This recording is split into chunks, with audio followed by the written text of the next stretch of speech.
Up elimination final, Tigers FC versus Tuggeranong United, followed by the qualification final, Canberra FC versus Canberra Olympic. I'm Russ Gibbs, your commentator for this afternoon for both matches, and joining me as usual is Steve Forshaw. And Steve, welcome to the Deakin Stadium. This is the first time I've ever heard of a back-to-back finals games, semi-finals, so how about yourself? Yeah, I'm of the same. Good afternoon, Russ. Yeah, I'm the same. Very unusual for it to have a double header, but I think it's a great idea. It should get a decent crowd in to watch both games, and we can look forward to some really good football. First up is Tigers FC versus Tuggeranong United. It's 3 versus 4, and for both these teams, finals football has been conspicuous by its absence for a few years, especially for Tuggeranong United. 15 years since they've been in a finals match. 2003, the last time they were here. So big afternoon for them. Big afternoon for the Tigers as well, who come into the game having, I guess, almost forfeited that match against Olympic in midweek, losing 7-0. But both sides are in good form, and both sides have got plenty of goals amongst them. Yeah, they do indeed. Psychologically, you would hope that Tuggeranong haven't sort of put the tools in the shed, having made the finals, and they're going to take advantage of the momentum that they've built that's taken them to a final series for the first time in a long time. Tigers had great momentum before they actually played Olympic in that midweek game, and they rested a lot of players, as we know.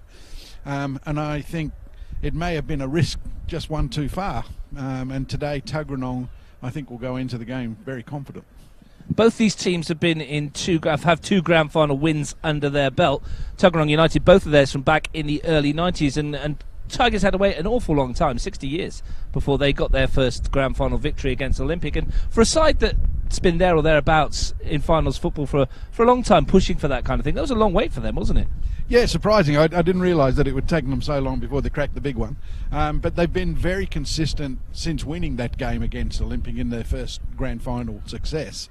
And it's only in the last sort of season or two that they've just dropped a little away. They have been regular attendees in the final series, and they're back again today, and they can go into the game knowing that at full strength they can trouble Tuggeranong. But as I was suggesting earlier, they may just have taken a risk one too many. They will be missing a couple of players today. Osman Fofana and Christian Junner both returned to America for their US scholarships. Big loss for those two defenders. Yeah, they were gone before the game against Olympic anyway, so it wasn't that they missed them in that game, and they didn't play against Belconnen in the last game of the season. So they've actually had a couple of weeks to sort of replace them, and they bring back today Vijafane and Ibarra, who was suspended in the last couple of games. So they're back to the strongest team that they can possibly pick, and that puts them in a good position. What we usually guarantee when Tigers players goals, we did the game Greenway earlier in the season, didn't we? It was all the way back in round 2. I don't know if your memory goes back that far, Steve, but Tuggeranong United came out on top in that one 4-3. It was a goal fest, and it was a decent first look at Nicholas Vijafane, who pulls the strings for the Tigers in midfield, and they've pushed him forward to a more attacking role in recent weeks. And if I remember correctly, Kuma came out and red hot and took a couple of goal lead before Tuggeranong mounted the fight back, and like you say, plenty of goals, and both teams have conceded goals on a regular basis this season, so we can look forward to goalmouth action, we can look forward to a competitive match, and we can look forward to some decent football as both sets are capable of that sort of quality. Tuggeranong United in the green and white stripes, getting ready in the tunnel there, you can see, with our match officials this afternoon. Gary Vanderbert leads the match officials. Alex McConaughey and Hamish Driver Ray will assist him, and the fourth official is Alex Toomey. Let's start by looking at the Tuggeranong United side. Steve, Jacob Wiseman in goal, 4 across the back, Andrew Slavic, Liam Highmore, Matt King, Marco Geyer. A very strong 4-man midfield, Regan Walsh, Shane Murray, John O'Turek and Connor Nolan back in the side after injury. Up front, Tom Paget returns, and Isosa Ehegi. 3 changes from the team beaten here by Canberra FC. Geyer, Nolan and Paget in for Steenbergen, Roberts and Coggan. Yeah, interesting changes, because the midfield 4 looked like they picked 4 natural central midfielders, and I'm just wondering how they'll actually make that work, but we'll have to wait and see. But it's a strong team. It's a good starting 11 for them. Paget offers them a goal threat and a strong work rate, a Heggie blistering pace, and the back 4 looks quite solid and settled, so there's no reason why Tuggeranong can't play a decent game. Tigers FC, let's have a look at their lineup. 4-4-2 as well. Jacob Cole in goal. Their back four, much changed as we said. Michael Keita at right back, Osman Daramy at left back, Tony Spaseski and Jared Tonini in the centre back roles. Midfield, Dom Colacello and Robbie Dealey. Out wide, Jeremiah Sabara and Nikos Kalfas. Up front, Mark Shields and Nicolas Vijafanye. So plenty of attacking threat and a big moment for Dom Colacello and Robbie Dealey today. They're going to need to be on form in middle of the park. Yeah, indeed. In fact, they are the sort of insurance that Tigers will need when they're defending, because they're a very, very good team going forward, but they do leave themselves open to the counter-attack. So Dealey, Colacello, we're going to have to be right on top of their game. They've got the equal top goal scorer in Vijafani in the side. He obviously offers that goal threat. Shields has been a regular scorer no matter where he's played or what club he's played, and he's done it again this year. So, and in Ibarra, they've got a goal threat as well. So, both teams capable of scoring. Interesting competition. I understand, in fact, that one of those goals that Nicolas Vijafanye was given was actually a goal from Mark Shields, I think. So it may well be that Thomas James walks away with a golden boot on his own. There's a little bit of investigation going on in the background for that one. Either way, he makes the team tick for sure, the Tigers FC Argentinian import. They brought in many players over the years, but he's really stood out. Very, very good player, and I think when it comes to the end of season awards, he'll figure prominently in the Player of the Year, along with a number of others. And they'll be looking for a big game from Nikos Kalfas. He often promises a big game, sometimes fails to sometimes disappoints, unfortunately. But I got a feeling he's going to have a big afternoon against the side he used to play for. Oh, well, he'll be looking to prove a point, will he not? And I think down this left-hand side where he operates on a big pitch like we have here at Deakin on a good surface, he gets everything in his favour, so he could look forward to a great game. But he can't afford to float in and out. He's got to be in the game on a regular basis. So Super Saturday, 2 matches in succession. The first, the elimination final. Tigers FC in the yellow. Get us underway. We're expecting a cracking match between these two sides. Sides that like to entertain. Kuma, the great entertainers, 41 goals for this season, 38 against. And Vijafanye on the early pressure, and he's going to win a corner within 15 seconds. Good start for the Tigers. Yeah, and nerves may play a part in the early opening stages because Tuggeranong, as we know... Well, they go short, Steve. Yeah. Vijafanye from Ibarra. That's a loose touch from the Argentinian. Still swings one in with the left foot and it dips away, and Shields was close to it, but early warning signs. Bright start from the Tigers. Yeah, early days, but yeah, good start from the Tigers. But Tuggeranong will want to settle down quickly. 15 years absence from the semi-final series, it's a big ask, but they'll settle down and play themselves into the game, I'm sure. They're the lowest scorers in the top 4. Tuggeranong 32 goals for, 32 against, goal difference of 0. So between them, these two teams have conceded 70 and scored 75. So the suggestion is we'll get a few goals, maybe at both ends of the park. There's balance for you. Wiseman, who last time he was here came off second best in a challenge with Thomas James and had a really nasty cut on the knee. Recovered for that. Keita beats Padgett in the air. Big afternoon for Tom Padgett. They'll expect him to do a fair bit of the donkey work in terms of the physicality to free Asose Hegi, their top scorer. But that's his game. I mean, that's what Tom Padgett does. He gives the central defenders problems. He works hard in defence. He'll get on the end of things in the air. And if they can give him the right service in the penalty area... Walsh chips it in towards Churek. And there's a free kick. Fouled by Daramy. Sorry, Steve. Yeah, if they can give Padgett the right service, then I think he can get himself on the score sheet. Free kick to Tigers. Daramy fouled by Jono Churek. Does look like a very flat midfield 4 at the moment. Nolan on the left of it. Here's Daramy. Kalfas steps over. Shields picks it up. Good piece of defending at the back by Liam Highmore, the former Tiger. There's Kalfas. Spaseski. Calmly done by the centre-back. And Tonini at the back there. He's a jack of all trades for this Tigers team, isn't he? Yeah, he's played in a number of spots for him, and Spaseski as well has done really well from this year.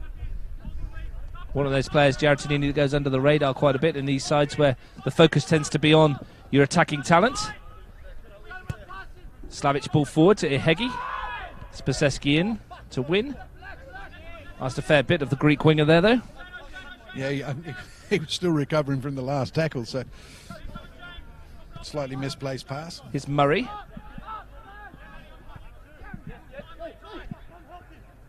Highmore's ball forwards. Slavic challenges with Daramy. It's a throw to Tuggeranong. It's good balance between both these sides. As we said earlier in the year, it's 4-3 at Greenway, and then down in Nijong, Tigers FC came out on top 3-1. It's early days yet, but I think if Tuggeranong are going to get some joy, it might be in the wide areas against both fullbacks. If they can actually take advantage of Heggie's pace in those areas, I think they can get some joy. Good win that by King at the back, the youngster.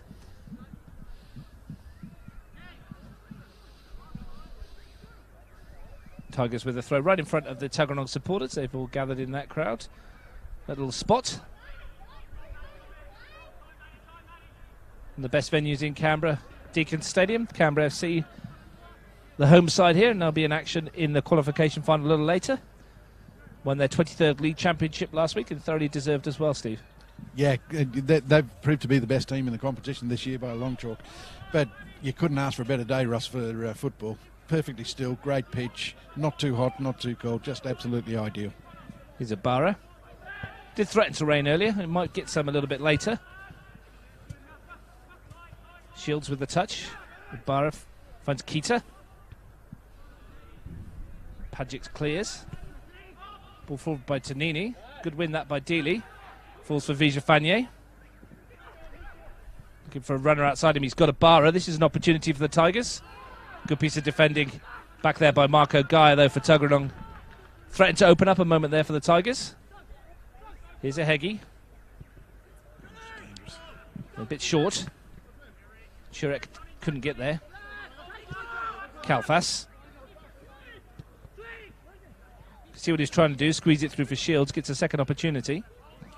Tuggeranong will know all about him and know which way to show him if they want to sort of negate his threat. He has got a cannon of a right foot shot if he can cut inside, which we've seen on too few occasions this year as far as Tigers are concerned. Only the 2 goals from Nico Kalfas. But he's been part of an attacking triumvirate with Shields and Vijafanye that's contributed a fair few. Comes up with a fair few assists. Big day for the match officials as well. Earlier today in the elimination finals, we saw Gungahlin winning 2-1 against Monero Panthers in the under-18s. In the under-20s, the Panthers got their revenge against Gungahlin, winning 4-2. Steve's own under-18 team, Belconnen United, will play Riverina tomorrow in the qualification final. Looking to book your place in the GF. Yeah, it'll be nice to go straight through. But the Riverina have done really well this year in the underage competition, so it'll be no walk in the park. Yeah, and they turned you over in the last game of the season, didn't they? Yeah. And that's changed sides in both teams, to be fair. Here's a Heggie running at Tonini, and that's a good piece of covering defending by Jared Tonini. Yeah, much changed sides for both teams in that, though, wasn't it? So it was a dead rubber, so neither of us were particularly worried about the result at the end of the day, and we were able to give players that hadn't played regularly some game time. So hopefully we haven't made the same mistake that I'm alluding to with Tigers. Well, whoever loses tomorrow will play Gungahlin United in the preliminary final next week in the under-18s. Exciting times at the end of the season. Here we are in the elimination final at first grade. Daramy. Good challenge, that's by Slavic. Colacello was in there. Typically scrappy opening moments, you'd think there, Stephen, early on. Neither side's really settled. No, but semi-final football, isn't it? And a lot at stake, so it'll take a little while for the game to settle into some sort of rhythm. Good win by Slavic. Daramy back to Spaseski. Switch of play towards Keita. Ibarra. And the pressure from Conor Nolan forces them to go back to Jacob Cole. Resplendent in all pink. You can't miss him, can you? Ball forward from Tonini. Ambitious effort. Well, that's twice we've seen the back-to-front direct sort of play. Once from Dealey, once from Tonini, and on neither occasion has it looked to be successful. And, you know, if Tigers are going to beat Tuggeranong by playing football, they need to be playing a little shorter than that.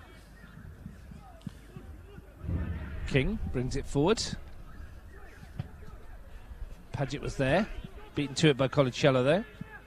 Ibarra. Nolan snapping at his heels, and Walsh goes in to win the ball. There's some feistiness in that Tuggeranong midfield in Nolan, Walsh and Murray, isn't there? Oh, look, if it turns into a battle, you'd back them. But interestingly, when Padgett drops deep, it's Jono Turek who's getting higher up the pitch. See if that trend continues. Here's Kalfas.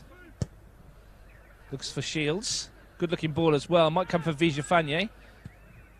As he tried to bring it down, Tuggeranong happy to get rid of it. Here is Turek. There's space for him to work. Looks for Padgett. Ball over the top. That was the one that Ihegi might like to chase. Wrong way round as far as Tuggeranong were concerned. A little lack of communication there, because both of the front two ran away from the ball, and if one had come to him, it might have caused more problems. It's Gaia trying to bullock his way through. Fouled Michael Keita. Tigers have a free kick. Nothing sparked into life just yet here live on Bar TV Sports. Elimination final football from Deakin Stadium. Tigers FC 0, Tuggeranong United 0. The winners progress to the preliminary final. For the losers, it's all over for another season. And that's probably why we're getting this cautious approach, because there is so much at stake for both these teams. It's often the better of the two semi-finals, this one, isn't it, because of the what's at stake? Yeah. And as much as you like to win the qualification final, you always know that there's another chance should you fail. It's always in the back of your mind that you've got that second chance. But this one, it's make or break. Tonini and Cole exchanging passes. Jacob Cole called Canberra FC home for a number of years as the goalkeeper here for making the switch to Tigers FC. Shields wins a header for Vijafanye. Shooting range for Vijafanye! Oh my word! That is why he is up there with one of the top goal scorers of the season, Nicholas Vijafanye, with an absolute stunner. The Tigers take the lead. Yeah, a great shot, and he got it onto his left foot, and we know how deadly he can be from that sort of range. Wiseman in the Tuggeranong goal just caught slightly out of position, and the ball nestles sweetly in the corner of the net. 1-0 for Kuma. He always delivers in front of the Bar TV cameras, doesn't he? Nicholas Vijafanye, his 17th goal of the season, an absolute belter. And the Tigers off and running. That's maybe the goal that the game needed. Maybe Tuggeranong will settle down now and start playing a little bit. But that's a great goal. Great goal. Worthy of winning a game, never mind just putting them in front. Absolute belter from the Argentinian. As we alluded to at the top of the broadcast, he is their main man, and he shows just why. Tigers lead. Tuggeranong with it all to do. Nolan. Touch from Highmore. Runs into Colicello. Kalfas. Vijafanye is off and running again, and that was an important foot in from King. Murray. Looks for Ihegi. And Cole will have it. Yeah, it's what the game needed, wasn't it, Steve? It was just a little bit too cautious and a bit turgid, but it's all the emphasis now goes to Tuggeranong. They've got to make a fist of it, see if they can come back from a goal down. And to do that, they're going to need to get the ball on the floor and start playing. And trying to get in behind will work on occasions, but they need to set that up first. You could see as soon as it left his foot, that was destined for the top corner, wasn't it? Shields looking for Kalfas on this near side, and that's an important foot in from Slavic as well. And the Tigers have got their gander up. Yeah, the back four at Tuggeranong are really being exposed here, and surprisingly, when you consider the quality of the Tuggeranong midfield. But like I was saying at the start of the game, it's four natural central midfielders, and Kalfala, Ibarra, Shields, Vijafanye are going to get space in the wider areas. Well, we did say if you're a Tuggeranong fan, there's plenty to still keep you occupied in this one, because the Tigers, for as much as they do score lots of goals, they do tend to ship a lot as well. Here's Padgett looking to get in behind. Darami's there and does well defensively. Slavic has read his intentions though. He's still going forward. Andrew Slavic has had a good season for Tuggeranong. Walsh takes over. Padgett back to Walsh again. Slavic, can he get the delivery right? It's a good ball in. Caught a little bit late there by Daramy, and Gary Vanderbilt agrees and gives a free kick. Ahegi, who is one of the major attacking weapons for Tuggeranong, hasn't had the best of starts to this game. His touch is just a little bit off, but if he can settle down and get into the game, then he's one of the avenues back into it for Tuggeranong. Shane Murray with his free kick, the dead ball expert for Tuggeranong United, the Irish midfielder, their go-to man from these kind of situations. Yeah, and he'll be looking for Paget. The obvious target in the middle, the big centre forward. Let's see what Murray can deliver. It's a deep-looking one towards the far post where Paget wins it. And there was no one in a green-white shirt to take advantage of the knockback. Murray once more. Walsh tried to spin away, but it's gone away from him. But there's the aerial threat of Tom Paget.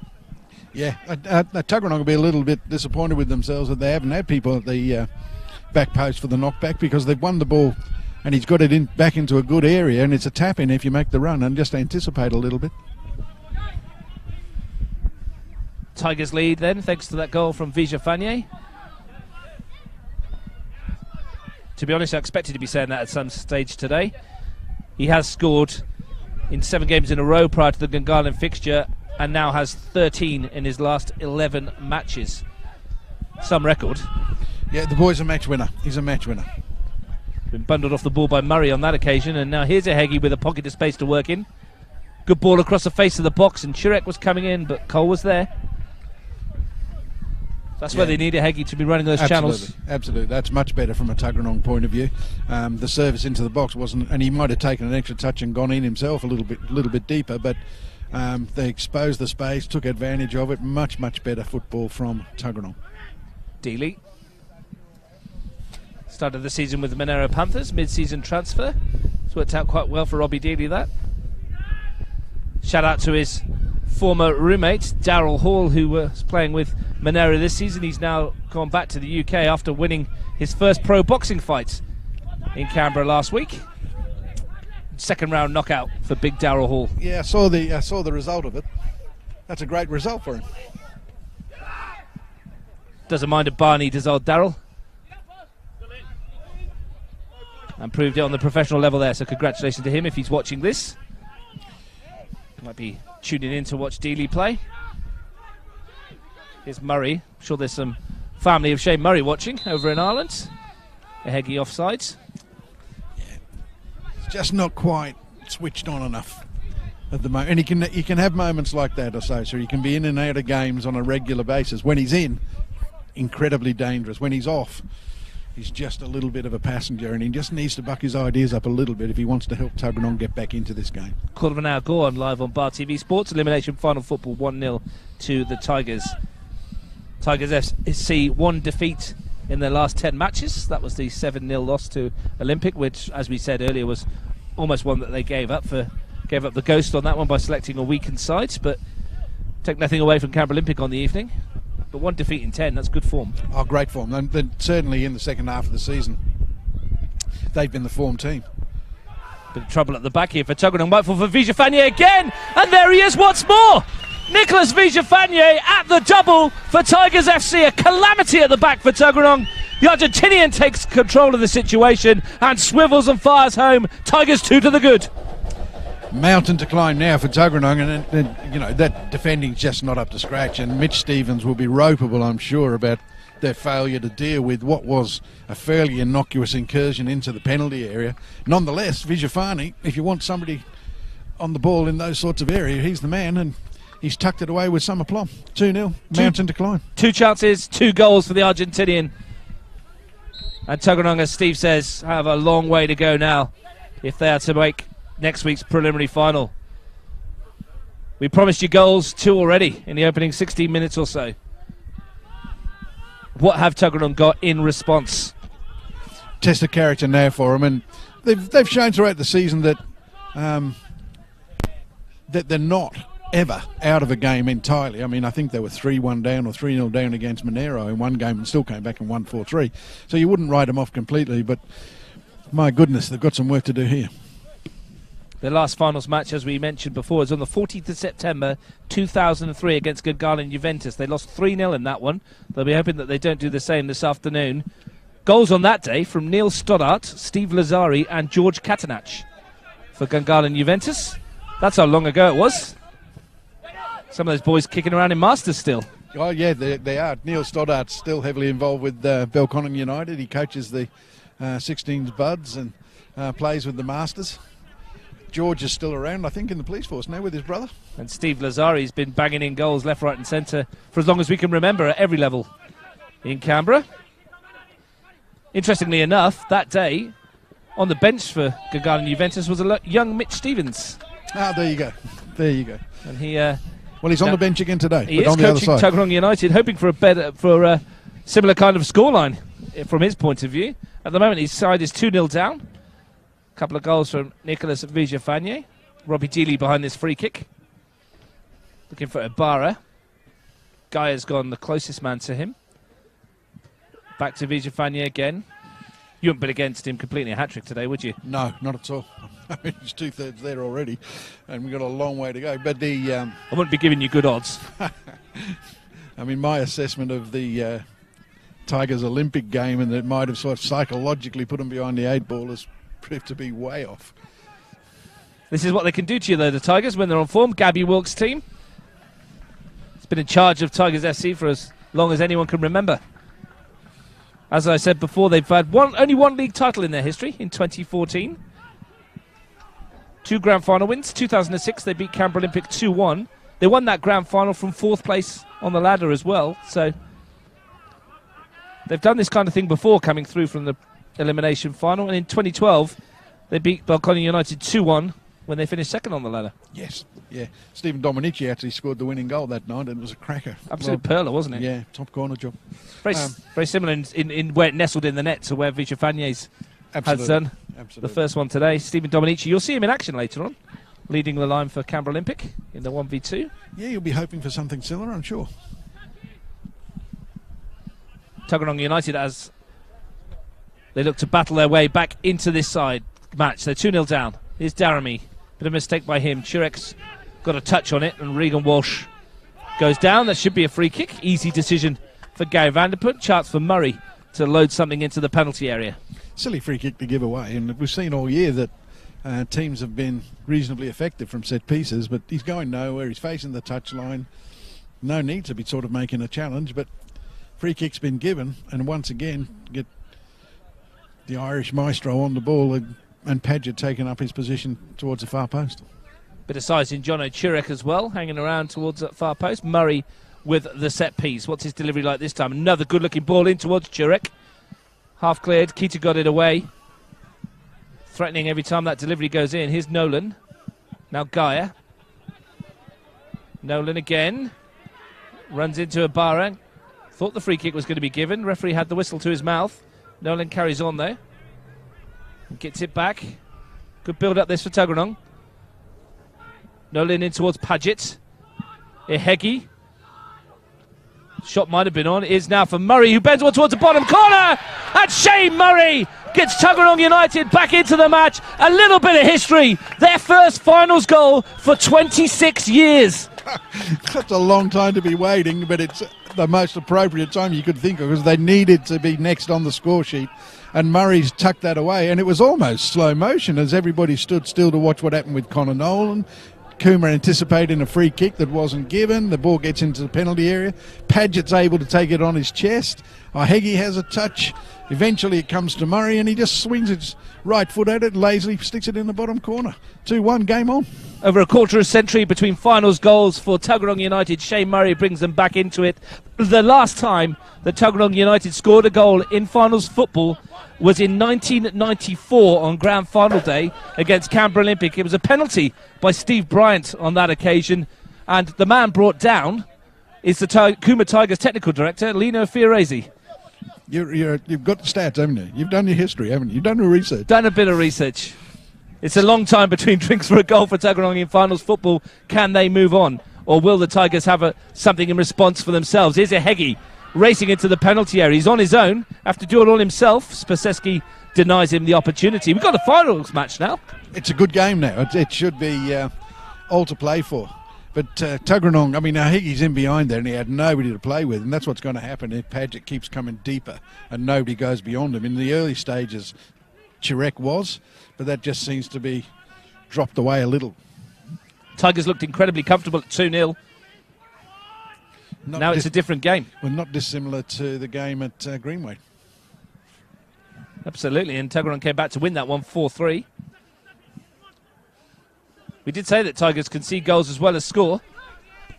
Don't think the scoring's done here by any stretch of the imagination. Here's Paget. Good block that by Dealey. The players we expected to step up are the ones that have so far. Tuggeranong needed a response, and it's their main man in the middle of the park that's given it to them.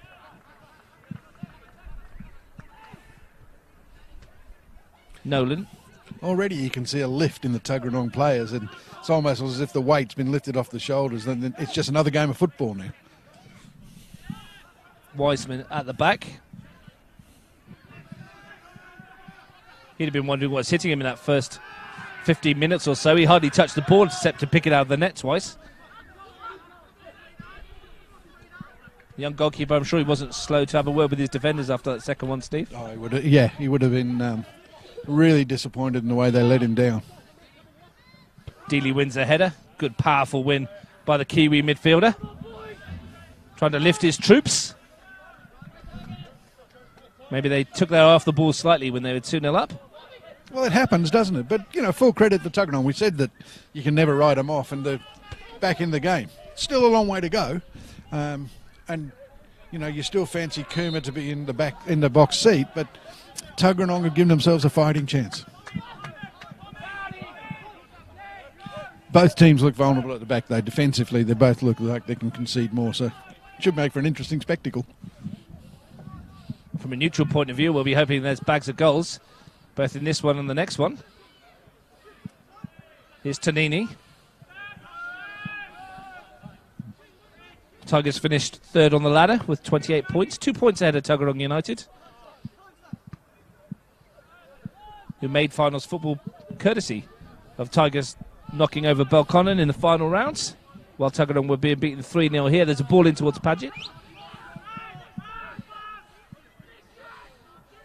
It's an interesting game down at Nijong, that one you were at, Steve. Yeah. Tigers and Belconnen, plenty of goals, plenty of incident.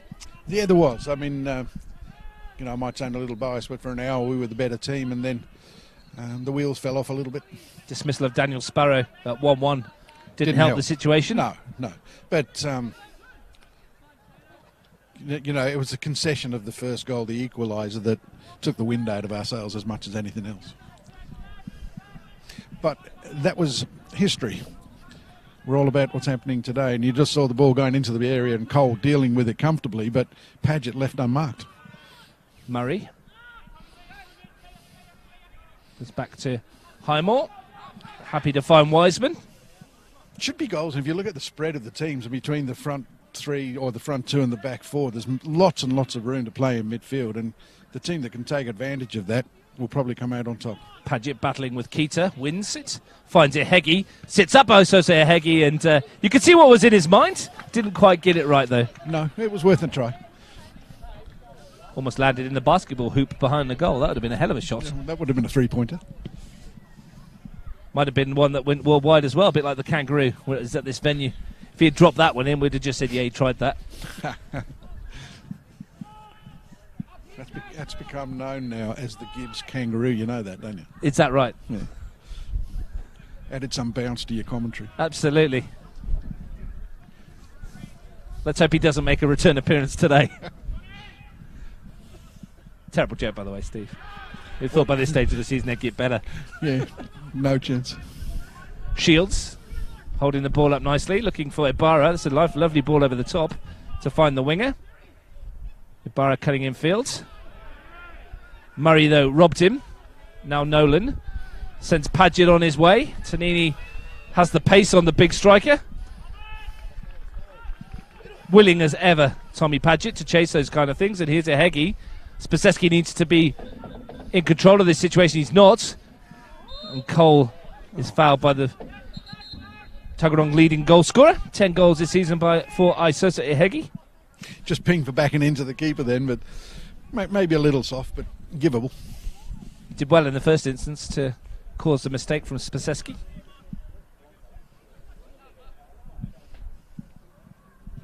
The shaven-headed centre-back. Doesn't look like the kind of bloke you want to meet down a dark alley, does he? Well, I don't like meeting blokes down dark alleys.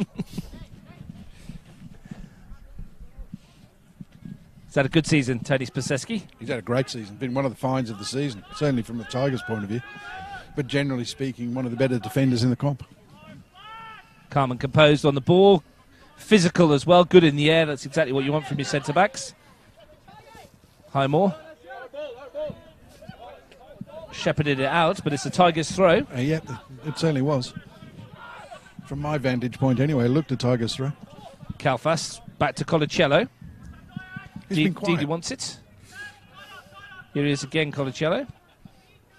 And again, Dealey finds Daramy. Now, Tigers looking to build. Spaseski. Kalfas, good first touch. Better second touch. Not quite so good the third one. No, Murray just overread it a little bit and opened up a little opportunity for Kalfas. Opened up, didn't he? Maybe could have taken it on a little bit. But it's I think it's a symptom of the fact that both teams have been quite direct, that the midfield ball players have not really been in the game until the last 5 or 10. And Colacello has been largely anonymous. Paget turns. Walsh gets ahead of Spaseski. Prods it towards Nolan. Keita's been pulled out of position by the run of Chirek, but the defender recovers well. And that should be a free kick. Michael Keita does a great job there. Sometimes we think he's a bit wasted at fullback, don't we? Well, he's got such a lot to offer in other areas of the ground, but he's been superb for Tigers playing in that right back spot. And, you know, he's up against Connor Nolan playing wide on the left-hand side of a midfield 4, and Connor Nolan probably doesn't have the legs, the pace to actually trouble him in behind. And we saw then an example how he dealt quite comfortably with the threat posed by Nolan. Coming up to half an hour gone here live on Bar TV Sports. You're watching Elimination Finals football from Canberra. It's Tigers 2, Tuggeranong United 1. A brace from Nicholas Vijafanye and a historical goal for Shane Murray, writing his name into a little bit of Tuggeranong history with their first goal in finals football for over 25 years. I'd hasten to add that some of these Tuggeranong players probably weren't born the last time they scored a finals goal. I should imagine a lot of them weren't. And Steve Bryan, who did score that goal, he's been around forever. Still playing, I think, Steve. Former Birmingham City player. He was indeed. Is that right? He was indeed. I think he's still playing, isn't he? Yeah. In State Legal Masters somewhere. Probably one of the best left foots Canberra's ever seen. Left foots. What am I trying to say? That's probably why they gave him the spot kick on the day. Free kick. Robbie Dealey pinged for going in studs up. Not an unusual tackle from Robbie Dealey. Likes to put himself around a little bit. Bit unlucky there. I think he was going for the ball. That was the last time Tuggeranong got to a grand final, 1994. It ended a period of dominance that they had in the local game. They beat Canberra Olympic in 1991, having won the league championship that year. And in 1992, they finished second and beat Belconnen 2-0 in the final. So that little period in the early 90s was when Tuggeranong were fairly dominant in the Canberra game. Since then, it's been not for the lack of trying. They've won a couple of Federation Cups. Earned themselves a place in the FFA Cup finals, Westford FFA Cup rather, as it was then. Beat South Hobart before losing to Melbourne Victory in front of 5,500 down at Viking Park in Arundel. It's a club actually steeped in local football history, and they have been in the wilderness for a little while, but they've got a very strong junior base, and there's a lot of support in the valley for them, so it's hard to understand why they haven't been more successful, but certainly Mitch Stevens has turned the corner with them this year. Shane Murray with the latest free kick in a dangerous position. Chance for him to whip this one towards the far post. Reagan Walsh has come in, won the header, might fall here, but it's out of play. It was a chance for Liam Highmore. His eyes lit up.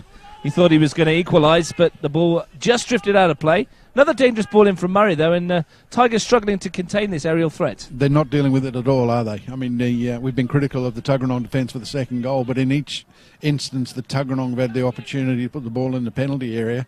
They've done really well. Tigers are just struggling to deal with it, as you suggest. Still a threat, though, the Tigers going forward, as you would expect. Colacello glances it on. Chirek's there to pick it up for Tuggeranong. Asks Heggie to chase one. He's willing to do so. And they're going to get a free kick. Connor Nolan caught a little bit late. So I think Asosa will be pleased about that. Probably would have rather the whistle had gone before he made the run, though.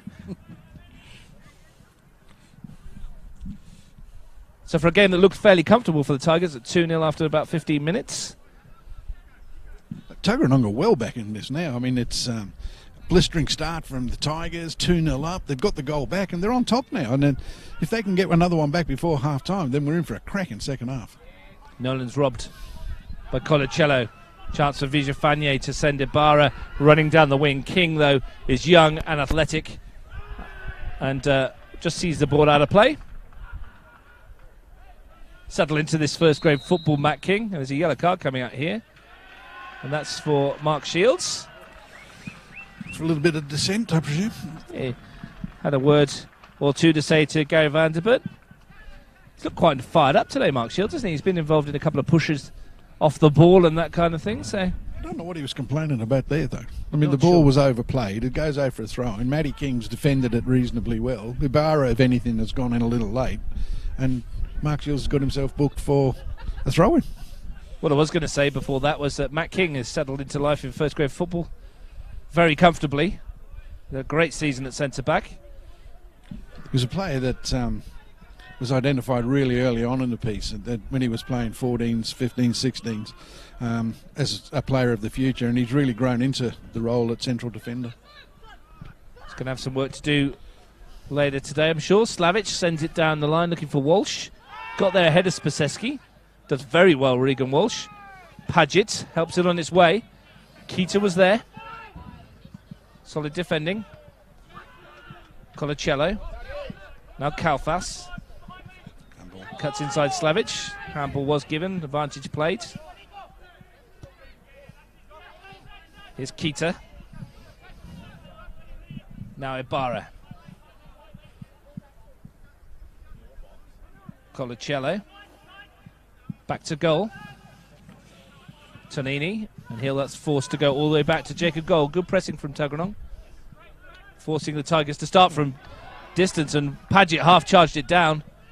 A little bit lackadaisical from Jacob Cole. Very casual at the back, and Paget nearly profited from his lack of attention. And Tonini is down. That's not Tactically, good news. Sorry, Russ, I was just going to say, tactically, Tuggeranong's press is using Paget and Ahegi to try and close the fullbacks as the fullbacks come out. And that means that Connor Nolan and Jono Turek or Regan Walsh on opposite sides of the park are then asked to close the wingers down, which leaves the fullbacks free, which should give you a man over. But it's not quite working out that way, and I think they could probably push Connor Nolan on and Regan Walsh and let them do the fullbacks and keep the central strikers in a more central position. Whilst the defending's not been great for the 3 goals, Steve, we've had 3 absolute pearlers, haven't we, really? The first one for Vijafanye was a good hit. The second one, nice swivel and finish after a bit of a calamity in the back by Tuggeranong. And that tuck from Shane Murray was nice as well. Picked his bottom corner. Just passed it to the back of the net, didn't he? It's a terrific finish. And as you say, all 3 goals have been good ones. And all 3 probably avoidable, but, you know, give benefit of the doubt to the strikers that they've taken the goals well. Tuggeranong pushing for an equaliser. 9 minutes to half-time here at Deakin Stadium, elimination final. Tigers leading by those 2 goals from Vijafanye to 1 from the Irishman, Murray, for Tuggeranong. The long throw will obviously look for Paget. He helps it on its way with a Ibrahimovic-style flick of the boot. Yes, not sure what he was attempting there. Caught between 2 stools, when he need to flick it or head it, and just dropped too short for him. I think a head is an obvious target for Tommy Paget. I think that's the difference between somebody like Vijafanye and Tommy Paget, though. They both have different qualities, but I think in those situations, Vijafanye's trying to bring it down, where Paget's just trying to move it on. Cole looks for Dealey. Good win that from Jono Turek. Up above the midfielder to win the ball. Heads it out of play, but it's the kind of thing that lifts his team. Good firm challenge. It's got a bit grey here at Deakin Stadium. It's just darkening off a little bit, but hopefully the rain will hold off. Steve mentioned it's great conditions for football. There's hardly a breath of wind. Unlike the last couple of times we've been here, when it's been like a gale force. Here's Keita. Finds Ibarra. Looks to exchange passes with Vijafanye. King's back there, but Barra's beaten him to it. Swings it into the penalty. A good header. Clear by Highmore. Shields was lurking. Good play from Jerry Ibarra. Lovely touch from Vijafanye to find Colacello. Good clearance by King. Colacello once more. Ibarra to Vijafanye. Trying to bring out the party tricks, but all he's done is trick himself on that occasion. Just a little over elaborate, but it's the sort of thing that people want to see, that sort of skill, that sort of quality. Didn't work for him that time, but 10 out of 10 for the effort. I think Murray tried to get Vijafanye in trouble there and kick it into him, but all he's done is kick the ball out of play. Yeah, well, if he takes his time, I mean, the rule is you play, you play. Alex McConaughey, the assistant on the far side, explaining that. Now, Gary Vanderbilt's gone across as well. Has something been said to Alex McConaughey? I think it was in Gaelic, so he wouldn't understand it. It's a card coming out here, and it's a yellow for Nicolas Vijafanye for some reason. For encroachment, maybe? I don't know. I don't know. I mean... And now that there's more going on, Shields is pulling the Argentinian away. The last thing they want him to do is talk his way to a second yellow, either of their front two. Bit of a strange one, that. It's harsh. That's harsh. I mean, Murray took the free kick, and he didn't hit. He didn't stop it. Vijafanye didn't get in the way of it, and they've knocked it out for a throw-in, and they've got away with one there, Tuggeranong, I think. Yeah, and Vijafanye's got himself a yellow card. Both forwards from the Tigers in the referee's notebook before half-time. Here's Colacello. You wouldn't have picked that at the start of the game, would you? Well, if I was saying who's going to get the two yellows, wouldn't have been those two, you know. Both for differing reasons. Here's Murray. He's having more of an influence on it now, the midfielder. Tuggeranong needed him to step up, and he has done so. Here's Ibarra battling for it. Shields tries to force his way through, and then Shields goes in again rather heavily on King. Everything's boiling along rather nicely here, Steve. Temperature's rising. Nothing wrong with a little bit of passion in a game of football. We can see what it means to both these sides. 5 minutes to half-time. I'm sure both coaches will want to get their teams in at half-time and tell them to calm down a bit. Makes it a lot harder if you're playing with 10. I can't win with 10, I don't think. Kalfas looks to keep it in, does brilliantly well to do so. Still going, Kalfas. Still going, Kalfas onto that right foot. Fizzes one goalwards, and it's blocked by Matt King. Just a little glimpse of what Nikos Kalfas can offer. Both teams do have the dark side to them. They can actually put a foot in when they don't need to. But I think it's adding to the spectacle. Yeah, I've not seen Mark Shields quite so fired up for a game for a long time. That's up towards Kalfas. Highmore wins it. And Murray just sends it back to Wiseman. Not the easiest one for the goalkeeper to deal with, but he does very well. He plays a good pass too. Nice touch from Walsh too to Slavic. Spaseski intercepts, can bring it forward for Tigers. Well, nutmeg on Regan Walsh. Throw into the Tigers. Little example there of how Hossosa can improve a little bit. You know, that touch wasn't the best, was it? Here he is chasing after it. Gets a good touch in. Spaseski dove forwards. Padgett finds Ehegi again. Advancing into the penalty area. Ehegi pulls it across. And good piece of defending from Keita. And no nonsense gets rid of it. That's where he's at his best, though. Running at defenders, getting in behind and trying to find some in the box. His service there wasn't great, but that's where he needs to be operating. To be fair, there wasn't much option for him, was there, in the middle? Here's Shields. It's a nice challenge by Highmore, which allowed Walsh and Nolan to combine. Here's Padgett. Lifts it towards Ehegi. Tried to volley it back across goal. Second attempt for Associate Ehegi, still going.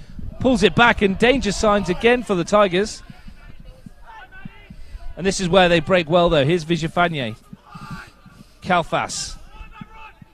Vijafanye wants it back, and he gets it. And he Shields ahead of him. The Argentinian takes on Highmore. Right into the corner behind the pillar. And in the end, a combination of the Tuggeranong defence, Highmore and Slavic, wins the ball back. And Vijafanye stays down, clutching his ankle off the field to our left, out of picture. And Tuggeranong, no sympathy, off they go. Marco Gaia clips it into the penalty area, but he's got that all wrong. And Vijafanye still down in the corner, hobbling to his feet. think that might be hurt pride more than anything else. 2 minutes plus stoppage time to go at the end of the first half. Tigers holding that slender lead given to them by a brace from Nicholas Vijafanye. Shane Murray's goal for Tuggeranong, bringing them right back into this elimination final. And the promise of many more goals to come. And, of course, qualification finals football from 7 o'clock tonight. Canberra FC versus Canberra Olympic at this venue with myself and Steve Forshaw. Hope you brought a sleeping bag and a pillow, mate. It's a long day. Looking forward to it. Really looking forward to it. But, I mean, this game's now starting to live up to expectations, and the next game promises to be even better. Dealey with the free kick. Looks for Kalfas. Slavic was reading it. Didn't quite get it right, and it's fallen for Kalfas. Here's Kalfas into the penalty area. Just overrun it, though. Colacello nods it down. And the ball beats Vijafanye. Nikos Kalfas threatening to spark into life a couple of times here, Steve. Just cutting inside onto his right foot. They need to show him down the left. He's not as strong down the left-hand side, but if you let him inside, he's dangerous. Yeah, they keep doing that. He's going to let fly eventually, isn't he? Murray hooks it forward. Chirek battles with Spaseski. Falls for Keita. We see again where John Turek's pushed into that sort of false 9 role, and Padgett's playing a little bit deeper. Ibarra beaten to it by Gaia. Keita sends it forward. Tuggeranong, it's fair to say, I think, have had the better of it since they pulled a goal back. Certainly. I mean, a really shaky start, and they found themselves 2 goals behind and with a mountain to climb. But since they've pulled one back, they've been the more dominant of the two sides. Neither has actually sort of set the world alight with the football they've played, but Tuggeranong certainly, with weight of possession, are slightly in front. But rather ironically, I don't think either side's forced a save from the goalkeeper, and yet we've had 3 goals. Absolutely. I mean, there's been little half chances where people have got in behind and might have done better with cutbacks or service into the penalty area, but by and large, the 3 goals, quality as they were, have been the main chances. Guy's lining up a long one in towards Chirek. Tries to shield the ball, but Keita was too strong. And rather dawdles in possession and is beaten by Walsh, but recovers. And a free kick given, a rather soft one. But Michael Keita battling away at the back. It's a sort of free kick that just takes the pressure off your opposition. There's no need for it to go nowhere. They're picking up the loose ball anyway. Just a little bit of discipline. Yeah, silly challenge. Tigers into stoppage time. Jacob Cole will no doubt send this as far away from his goal as he can. The Tigers will look to go into the break with a narrow advantage. Ball forwards looking towards Shields, but he's beaten to it. Falls for Dealey. Colacello. Kalfas. No look pass looking for Colacello. Highmore's back there for Tuggeranong. Daramy and Ihegi will chase this, both of them, and Osman Daramy got the last touch, so Ihegi goes early. Padgett on his own. Nolan. Ihegi. Is there a dramatic end to the half for those in green and white? Daramy says no. Slavic to Murray. King. Now Gaia again. Well, there's a sloppy ball from Marco Gaia, and Ibarra can bring it forward with Vijafanye. There's only 3 yellow shirts in this attack. Kalfas joining. Vijafanye in no rush to get on with this. Look at Padgett's track back so far to help out his defence. The Tigers happy to keep the possession and run down the clock. What's left of it of stoppage time. Gary Vanderbilt has a glance at the watch for the second time and brings proceedings to a close for the first 45 minutes. And Steve, for Tuggeranong United, it could have been a lot worse, couldn't it? 2-0 down, staring down the barrel. Couple of goals from Nicholas Vijafanye, but Shane Murray's strike, the historic one, as I said, first one for 26 years in final football, has given them more than a foothold in this game. Absolutely, and since they've scored, as we were saying in the commentary, they've dominated possession. They haven't quite been able to create the equalising chance, but it'll come if they can keep the pressure on. Tigers, for their part, really good start, 2-0 up, put them in the box seat, but since then they've just drifted out of the game a little bit, and you fancy Tuggeranong to get an equaliser and then maybe go on and win it. But this is a game that's up for grabs from both teams. box seat box seat Cooma, but Tuggeranong well in it. 1 quarter of Super Saturday complete. 3 more to go. Second half of the elimination final between Tigers and Tuggeranong before we turn our attention to the qualification final between SC and Olympic. At the moment, it's Tigers FC who are progressing to the preliminary final unless Tuggeranong United could do something about it in the second half. At half-time, 2 goals from Nicholas Vija-Fanier to 1 from Shane Murray has Tigers FC leading at Deakin Stadium by 2 goals to 1.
Welcome back to Deakin Stadium and Super Saturday Elimination Final football here. And it's Tigers FC leading Tuggeranong United by 2-1. I'm Russ Gibbs commentating. Joining me for the second half, Steve Forshall. Steve, good first half. We thought the Tigers were very much in the ascendancy when they scored those two early goals from Vija Fanier in the 10th and 17th minute. But Shane Murray's 22nd minute response for Tuggeranong has given them more than a foothold and more than a lifeline.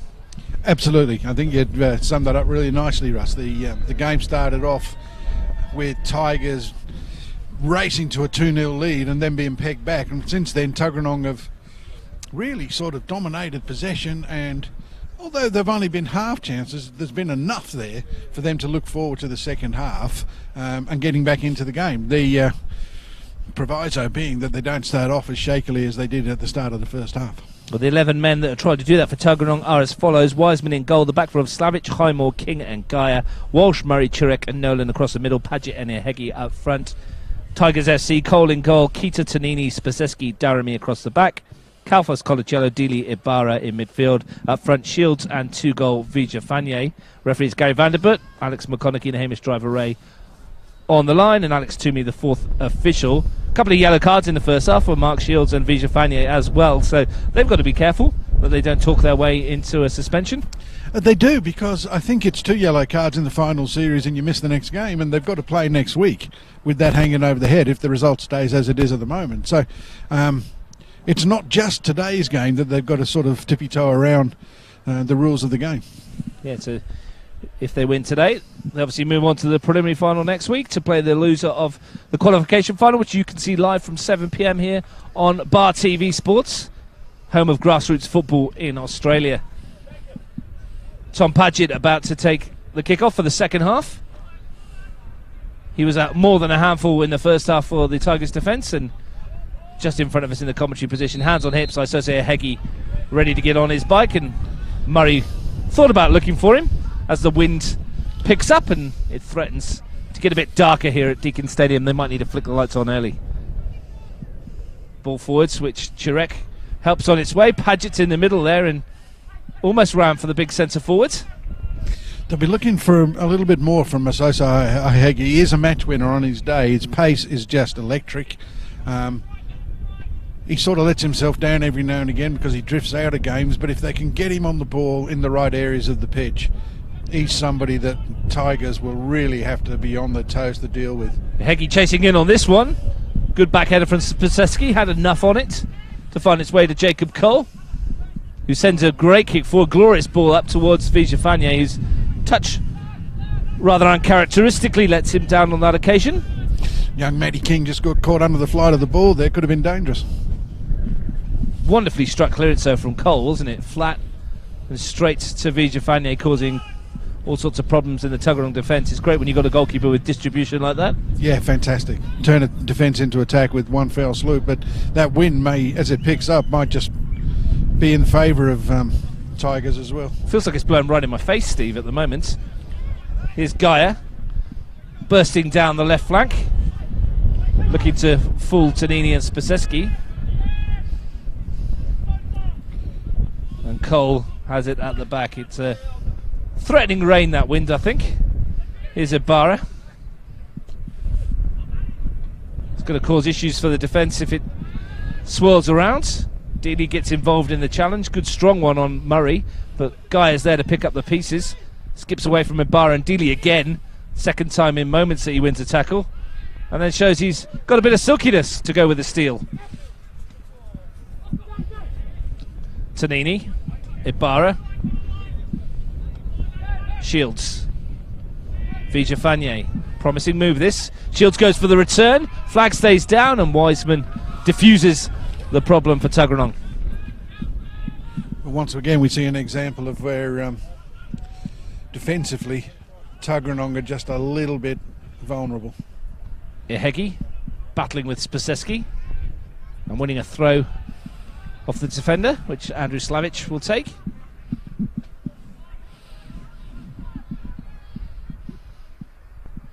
Looking to launch this into the penalty area if he can. Bounces. Paget got a touch on it, and unfortunate slip for Colin Nolan, who may have been on the end of that. And here's Kalfas, and the break's on. It's 3-on-3 at the moment for Tigers. Nikos Kalfas, he's got Vijafanye with him. Kalfas might go all the way himself here, Kalfas. Good effort too. Good save from Wiseman. Kalfas again, and Wiseman denies him at the second attempt. Great double save by the young keeper, but caught in transition. The midfield pushed too high. Murray caught with a lack of pace as Tigers broke. Kalfas did the defenders comfortably, and it was the goalkeeper that came to the rescue. They looked incredibly flat-footed when he was running at them there, the Greek, didn't he? Left them for dead. Just a little drop on the shoulder and got himself in and hit the ball really well too. Wiseman makes a good double save. Danger's not over though. Corner, which Vijafanye will take.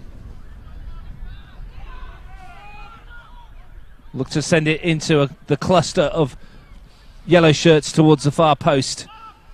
Shields wins a header, can't direct it goalwards. Unmarked and free header, and perhaps a little disappointed that he didn't hit the target, but he was a long way from goal for a header to score with. But Tuggeranong need to just pick up defensively, or else they're going to find themselves further behind than they already are. Good chance that for Nico Kalfas. Wiseman, see the ball holding up there. Walsh tries to win the ball in midfield. Here's Shields. Kalfas. Looking lively today. Kalfas. Good defending though, bringing him back towards his own goal, keeping him on that facing away from goal, and he's not as effective that way. Ibarra. Good ball into the penalty area. Needed to be dealt with and was by Highmore.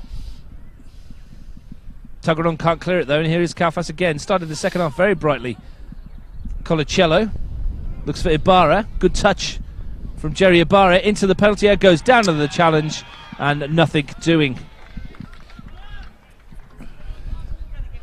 I think that was just going down too easy. I think they called that. He was no chance he was going to get a spot kick out of Gary Vanderbilt for that one. But Tigers have started the second half much as they started the first on the front foot. Shields looks to find Vijafanye. He's got a goal side of the marker here. King needs to get back and hold him up, and he does. Great piece of defending by the young defender. Did really well, Matty King. Well, he's not blessed with lightning pace, Vijafanye, is he? No, but he looked away then, and King did really well to get back and get a tackle in, especially in the penalty area. Kalfas ball in, headed away. Here's Gaia. Nolan sends it towards Ihegi. And here's Spaseski tidying up. Announcement over the loudspeaker about leaving your lights on. Is that yours, Steve? No, can't afford a Barina. You were listening, weren't you, just in case? I was. Good touch from Tonini. Second good touch from Tonini.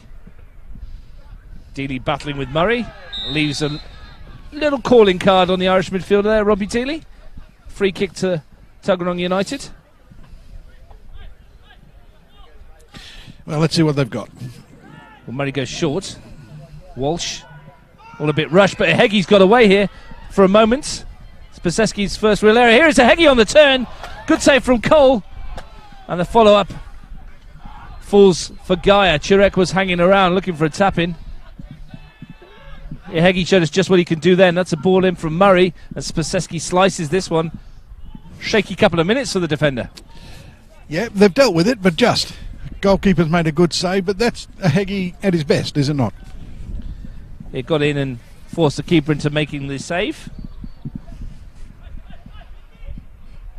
Paget swings it over. Nodded clear by Colicello. Straight back by Nolan. It's better from Spaseski. And again, Nolan wants more. Bit of head tennis. Tuggeranong want a free kick, and they're going to get one. In Shane Murray territory.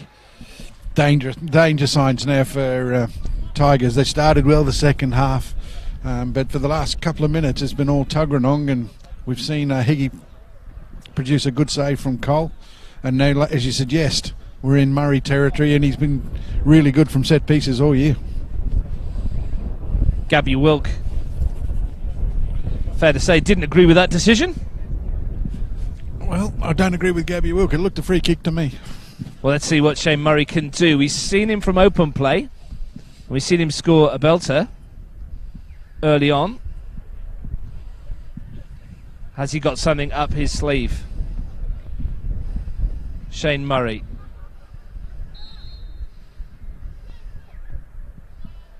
Fair way out. Should be able to get some dip on it. Here is Murray into the wall. Bounces for Regan Walsh. Try to get the shot away. And wins his team a corner. Yeah, not one for the highlights reel. But Regan Walsh did well to sort of pick up the scraps and it got bits. And this keeps the pressure on the Tigers' defence. Murray over the ball by the corner flag.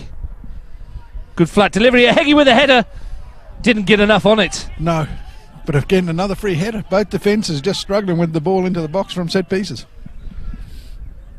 Associate Heggie was left unmarked and perhaps could have done better. Highmore, good header back to Wiseman. Not renowned for his heading ability, though, as Associate, but he was in a great position there. Slavic. It's got very dark around Deakin Stadium now, hasn't it? Walsh looks for a Heggie on the run and he's got away again. Here is a Heggie. Daramy back with him. Into the penalty area, Paget arriving, Keita with a timely intervention from a Tigers point of view. Use his pace, use it effectively, and you're a chance. There's no doubt about it. I mean, he's got to get better balls into the box there. Paget was left with a tap-in if he executes properly, but what a run. Threatening at the start of the second half. 10 minutes gone. Still 2-1 Tigers. And they're just clinging on at the moment. Murray with this latest set piece. Started the second half brightly. The Tigers. Tuggeranong have hit back and are looking to force the equaliser. Ball into the air. Cole comes, doesn't get on enough on it, and Ibarra goes down. Little pull on the shirt by Paget on the far post, and Jerry Ibarra made sure that Gary Vanderbilt saw that one.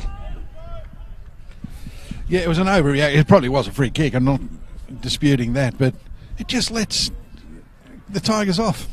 No need to do it. They were in a great position to just keep pressure on, and now they've just given them a sort of slight easing of pressure. A definite tug on the shirt from Paget, and the free kick to Tigers. Looking at the two substitute benches, because they're going to play a part at some stage. Tigers FC, Alex Olarigby, Martin Crome, Michael Gurney and Carla Ormino alongside goalkeeper Cody Nash. Tuggeranong United, Mitch Steenbergen, Daniel Roberts, Eddie Coggan and Sean Kiddie. Here's Paget looking to get away, put the foot in on Spaseski, and the free kick given. Paget claiming he got the ball, not convinced he did. And a lot of noise and a lot of chirping from both teams. Yes, we've heard a lot this week about respect for the officials, and he's given a free kick, and it's the Tigers that are complaining more than anything else. They've got the free kick. Be quiet, get on with it. Complaining that there was a high boot by Paget on Cole, similar to the one that Wiseman copped here a couple of weeks ago from Thomas James, which left his knee in a bit of a mess. He recovered well though, and he's in goal for Tuggeranong today. Anyway, let's move on. Another good distribution from Cole. Shields got a touch. Ibarra does well to ride the challenge, and across comes King. Interesting character, Jeremiah Sabara, isn't he? He's a feisty right winger. Gets involved. Yeah, doesn't mind a chat. Lovely skills though. Very, very technically proficient player. Lets himself down a little bit with his temperament, but I think most teams would welcome a player of his ability in their starting 11. They're a different side when he's in the team. They certainly miss him when he's not there. Gives him a good outlet on this right-hand side. Keita will take this throw. In no rush to do so. Shields. Keita again. Will touch into the penalty area. Ibarra goes down. This time no free kick. And Tuggeranong get rid. Spaseski. Tanini. Keita leaves it for Ibarra. Tanini again. Keita. Nice build up this. And in the end Shields tried to help it around the corner, and it only finds Marco Gaia, who looks for a Heggie. They've gone a bit more direct this half, Tuggeranong. Yeah, they're just trying to use the pace of Heggie in behind, but they really need Paget to be working a little closely with him. I mean, Heggie's hardly likely to win the flick on and then get the ball in behind, so they need to just work as a pair a little bit better. Nolan to Slavic. Tries to go on a run, but Kalfas shows some good work ethic there. He's actually played quite well. Certainly started the second half very well. He did. Need to get him into the game more often, the Tigers. And Cole is heading in that direction. Good win by King. Dealey finds Vijafanye, who's gone a bit quiet since his yellow card.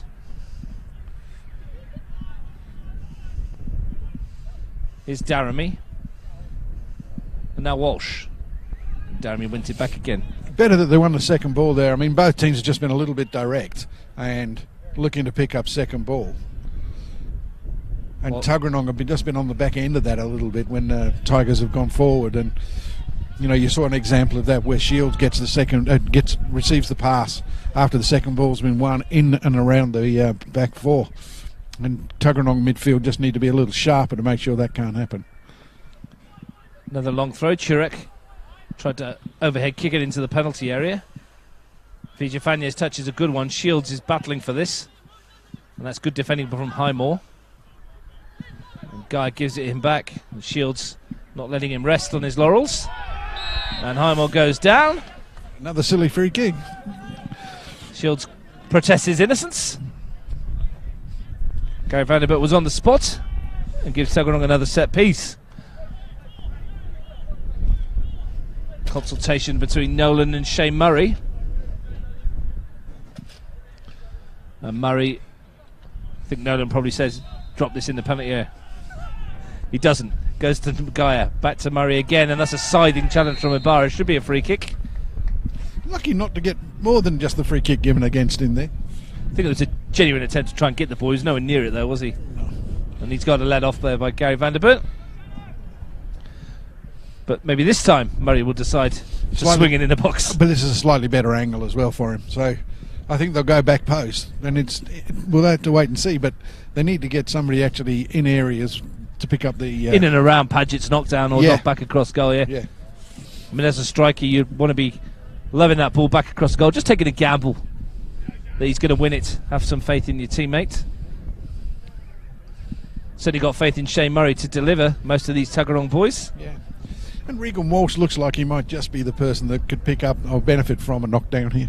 Well, let's see what Murray can deliver from this set piece. Swings in, good 1-2, header comes in, it was almost in, chance for Nolan in the area, and there was a good touch and a good piece of defending. I think it was Daramy that maybe got in the way. Timely from Daramy as well, and something's happened off the ball here. Vijafanye is down in a bundle, just ran into, did he run into Murray? I didn't see what happened, but he does have a tendency to go down and stay down a little bit, and I don't think there's much in him. Great delivery from Murray, and the header from Connor Nolan looked goal-bound, didn't it? It did. In fact, we haven't got the benefit of replay, but I'd like to see if there was, in fact, a foul after that as the scramble took place, because there looked to be a very strong appeal from the Tuggeranong players for a free kick in the box. Lovely ball in from the Irishman again. And Connor Nolan, maybe that's what the little discussion was about earlier. Swing it in there, I'll get my head on it. Well, if it was, it worked. Jacob Cole was rooted to the spot at the time. Good kick again from Cole, forcing Guy to make a decision. His distribution's excellent on the floor, isn't it? It is. I mean, he's a very good goalkeeper, but Tuggeranong need to take one of these chances or this game's just going to slip away from them. And we've seen it before on any number of occasions that a team can dominate and then suddenly with the Tigers, they break quickly. And you're 3-1 down. Less than half an hour to go, live on Bar TV Sports. Elimination final, Tigers leading 2-1 against Tuggeranong United. Vijafanye runs that one out of play.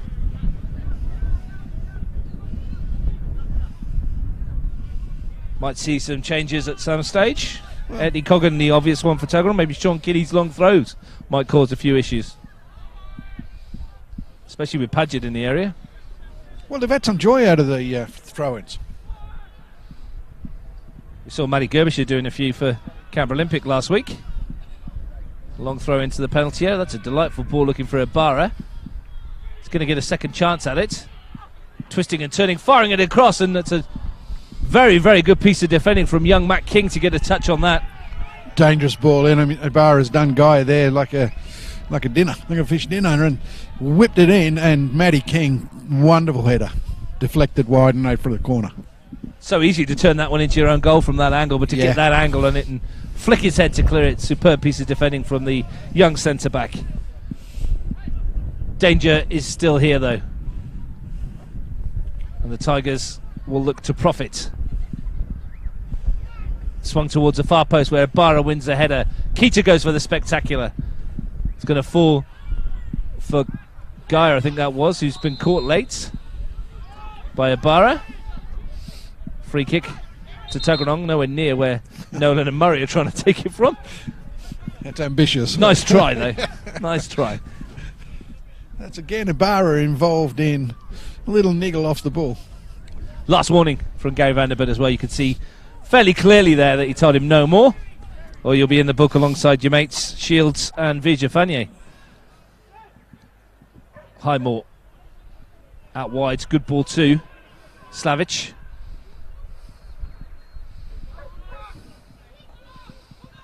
Nolan finds Murray. Looks to slide Ihegi in. Ihegi on the left foot. Not enough power. Good ball from Murray though. Good run from Ihegi. It was good football all around. They played really well. Brought it out under control. Got Murray on the ball in a good area for him to penetrate, and Ihegi might have done better. Here's Colacello. Measured pass out wide to Ibarra. Gives it to Vijafanye. Scored twice here early in the season in a game that ended 7-2 to Canberra FC. Looks for Kaufas on the far stick. Good piece of defending from Slavic. Been a good battle that, Slavic and Kaufas. Yeah, really good. Really good. Points even at this stage. The main man for Tigers this season, Nicholas Vijafanye, 18 goals in all competitions. His striking partner Mark Shields is on 10. It's a hefty challenge between Daramy and Walsh. Murray has it for Tuggeranong. Looks to find Padgett. Spaseski's touch takes it away from the big striker. And that's nicely worked by Daramy to Dealey. Vijafanye. Good tackle, King. Walsh has it. Now Geyer. No movement on either bench just yet. Heggie's made the run into the channel. Keita's with him. Battle between these two youngsters. Heggie drops a shoulder, looks to use his pace, and Keita helps him over. No free kick. No, he just slipped. Good piece of defending from Keita though, wasn't he? Strong. Didn't fall for the little tricks. No, held his feet. Dealt with it. Geyer looks to win the throw and does. 2-1 to Tigers FC. We've got 24 minutes to play.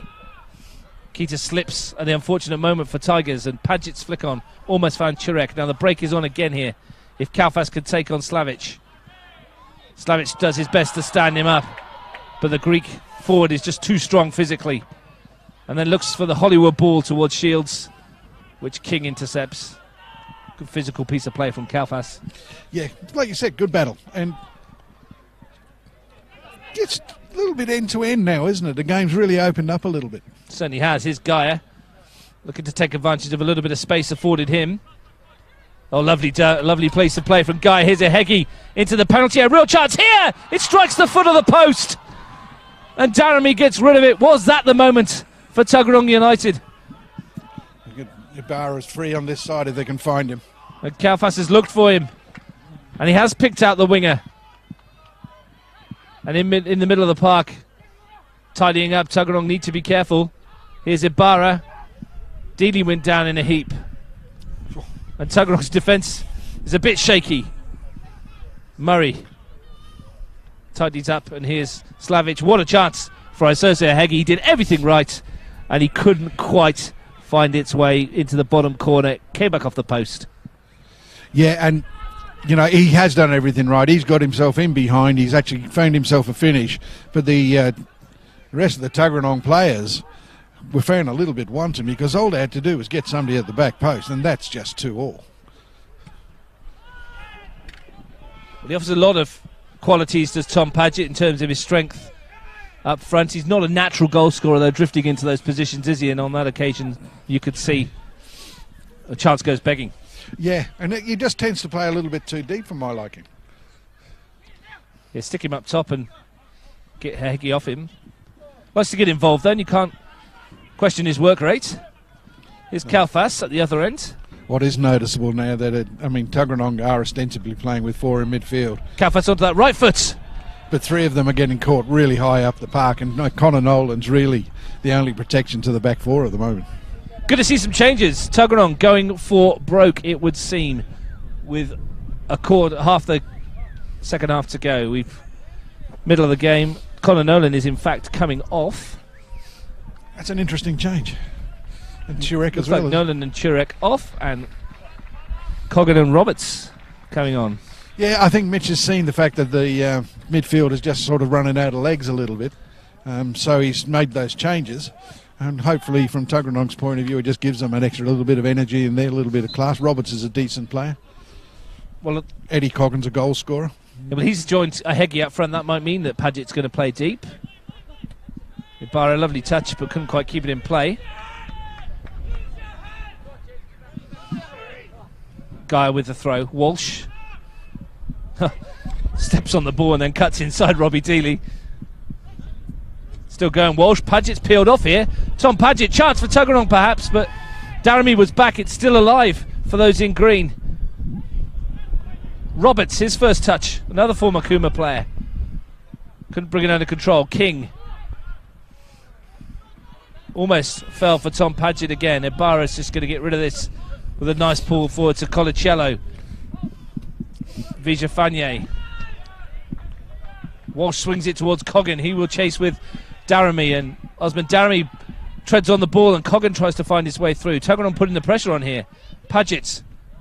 Coggan. Can he turn? No, he can't, because Spaseski tidies up. I think Tuggeranong would have preferred a Heggie on the end of the Paget chance because it was a touch and he was in. But it's all Tuggeranong at the moment, but they've just got to keep the back door shut. There's the threat on the break, isn't there? Kalfas in particular this half has been excellent on the break.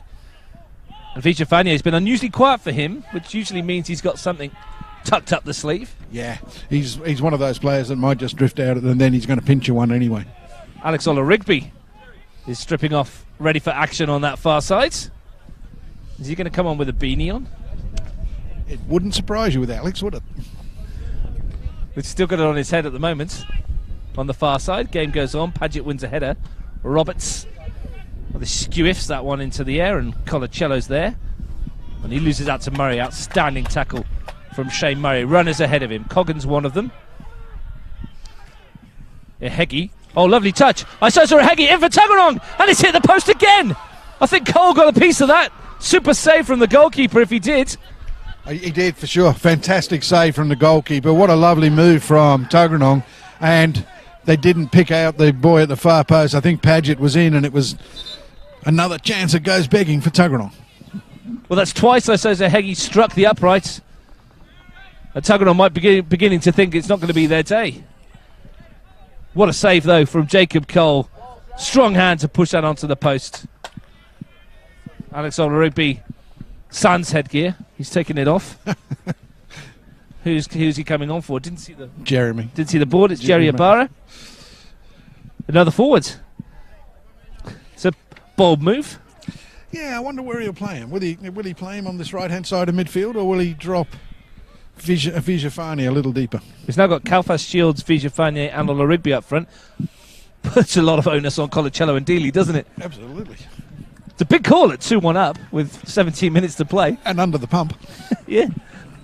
Maybe the pace of Alex Ola-Rigby on the break will give them added incentive. 3 goals this season for Ola-Rigby. Not his usual prolific self. It could work in their favour. I mean, not long ago, Belconnen were playing the Riverina Rhinos, and I made a couple of changes with bringing Jason Ugrinik on when we were under the pump, and Jason came on and changed the game for us. Yeah, it's a game we covered on Bar TV Sports. It finished 5-2. Belconnen were 3-0 up, and a Riverina fought back. A couple of goals from Joe Priest. And Belconnen ran away with it in the end. Entertaining match. One of many entertaining games we've brought to you live on Bar TV Sports this year. Here's Dealey. Looks to find Kalfas. Slavic has gone across. His omnipresent marker. And Kalfas just ghosts past him, and Roberts still has the ball. Does brilliantly. Looks for Shields in the area. Keeps it alive for Ola Rigby. First touch for the substitutes. Now Dealey, line one up. Slipped at the vital moment. Vijafanye, they still can't get this one clear, Tuggeranong. Kalfas, Vijafanye once more. Daramy. 2 green shirts around him. Kalfas to Daramy again. Just slowing it down, Tigers. They're in no rush, they lead. This is the best way to take the sting out of the Tuggeranong attack. Just keep possession for a little while, get your foot on it, show some composure, move Tuggeranong around, make them frustrated, and you're defending a 2-1 lead, like you say. There's 15, 16 minutes to go. And the sun's come out. Much better. Threatened to rain, didn't it? It did, and the breeze has just died down a little bit again. We might have missed the worst of it. Touch wood. We've still got several hours of football to come. 7 o'clock kickoff, Canberra FC versus Canberra Olympic qualification final, live on Bar TV Sports on Super Saturday from the nation's capital, where we've got a new Prime Minister. Have we got a Tuggeranong equaliser? Far more important, Steve. Oh, Reisman's come a long way. He got there, but it's fallen for Shields. He's still off his line. Shields has tried his luck, looking for his place in global video infamy. yes. If he'd popped that one in, it would have gone around the world, I reckon. Brave decision by the goalkeeper to come, and ultimately he's got away with it. But that's where Tuggeranong might be vulnerable in this last 15 minutes. A quick break, make a mistake at the back, and suddenly game over. But at the moment, you wouldn't be surprised at all if Tuggeranong did get the equaliser. Well, here's the man who's looked most likely. Ehegi denied twice by the post, the second time thanks to a major intervention by Jacob Cole. The save of the match is Dealey. Colacello, back to Dealey again. Padgett's in there. That's beautifully done by Colacello to skip away from a couple of challenges. He's got Shields ahead of him. Vijafanye inside. Kalfas is outside him, completely unmarked. Didn't go there early, fortunately for Tuggeranong. Here is Kalfas. Tries a little trick. Roberts standing him up, and Kalfas looking for the corner and gets it. Vijafani didn't do him any favours then, did he? Could have played that a little earlier, and they were certainly in on goal. But nonetheless, they've got themselves a corner, and they'll be happy to be in this end of the park. Kalfas, who, for my mind, has been probably the outstanding player on the park in the second half. Yeah, he's done well. I've been impressed with Robbie Dealey too. I think Robbie Dealey's played quite well. In a very attacking team, he's held the midfield together nicely. Here's Kalfas, swings it in. Wiseman's nowhere near it, and Shields needed to be another 3 foot taller. Yeah. Tuggeranong happy with that. We've got 14 minutes to play. Those 2 goals in the first half from Nicolas Vijafanye to 1 from Shane Murray. Still the only goals that we've seen so far today, but the entertainment's been excellent in this game. Yes, our predictions of further goals have not actually come to fruition as yet. Still plenty of time for that. Daramy gets a foot in. Tuggeranong with Roberts to take the throw. It's kind of area they'd kill for Sean Kiddie right now. Slavic will take this. The old Vortex, he's warming up on the bench, Steve. What a servant he's been to Tuggeranong. Here's Daramy. Roberts again. Murray. Looks for Ehegi. A little bit slow off the marks there. Ehegi still might get there, though. And did get a foot on it, and Cole had to be alert.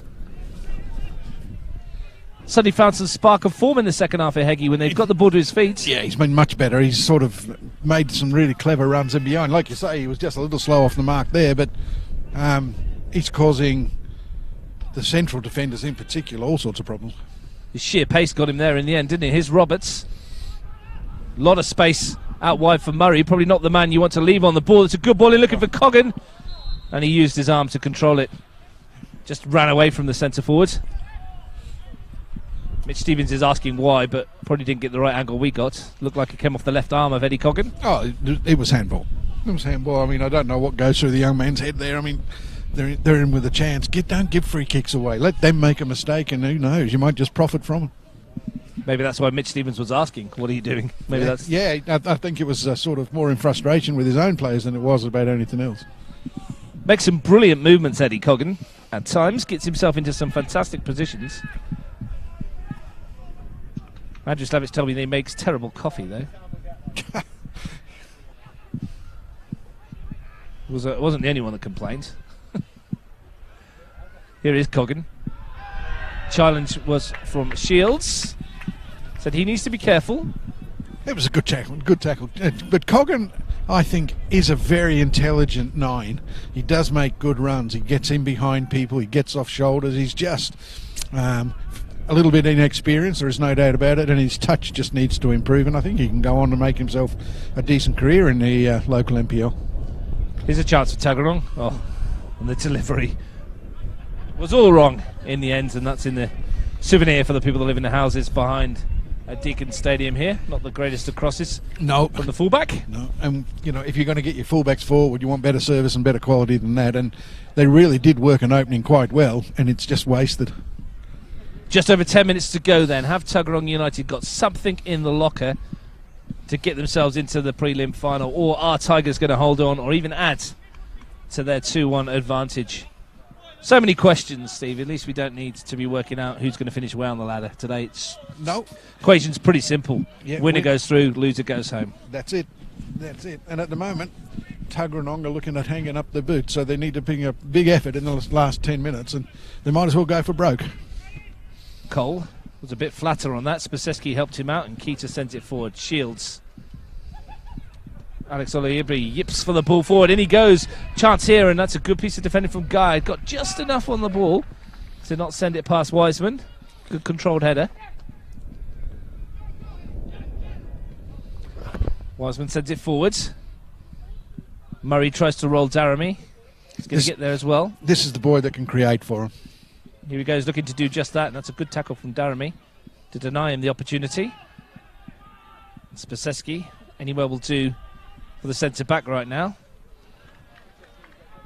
And Shields forces the throw. No changes in the making at the moment. I think Kiddy might be coming on, is it? Or having a warm-up at the moment. Here's a Heggie trying to get in behind. Corner for Tuggeranong. Sean Kiddy's going to join us soon, so we might see the old vortex throw. Yeah, brings back fond memories. Corner, though, for Tuggeranong United in the here and now. Shane Murray, 9 minutes plus stoppage time to play. Tuggeranong have threatened in this second half and hit the woodwork twice. They'll feel they've done enough to get an equaliser. Padgett's in there. And Vijafanye will work to win the ball and try and take it past Roberts. It shows his touch of quality doing just that, and Roberts snaps back, but Vijafanye has it. He's got Ola Rigby to his left. Kalfas wants the ball, gets it. Still plenty of yellow shirts in the attack. It's been turned over. Nice little twist by Roberts, but over elaborate. Yeah, not what you needed at the time. There was a break on and play forward, and there were a chance, but tried the fancy turn, and unfortunately it hasn't worked for the boy. Keita. Colacello. Keita. Will he swing this into the penalty area? He will, towards the far post. Olaribi was lurking. Here's Roberts. Better distribution that time. Walsh. Murray. Roberts.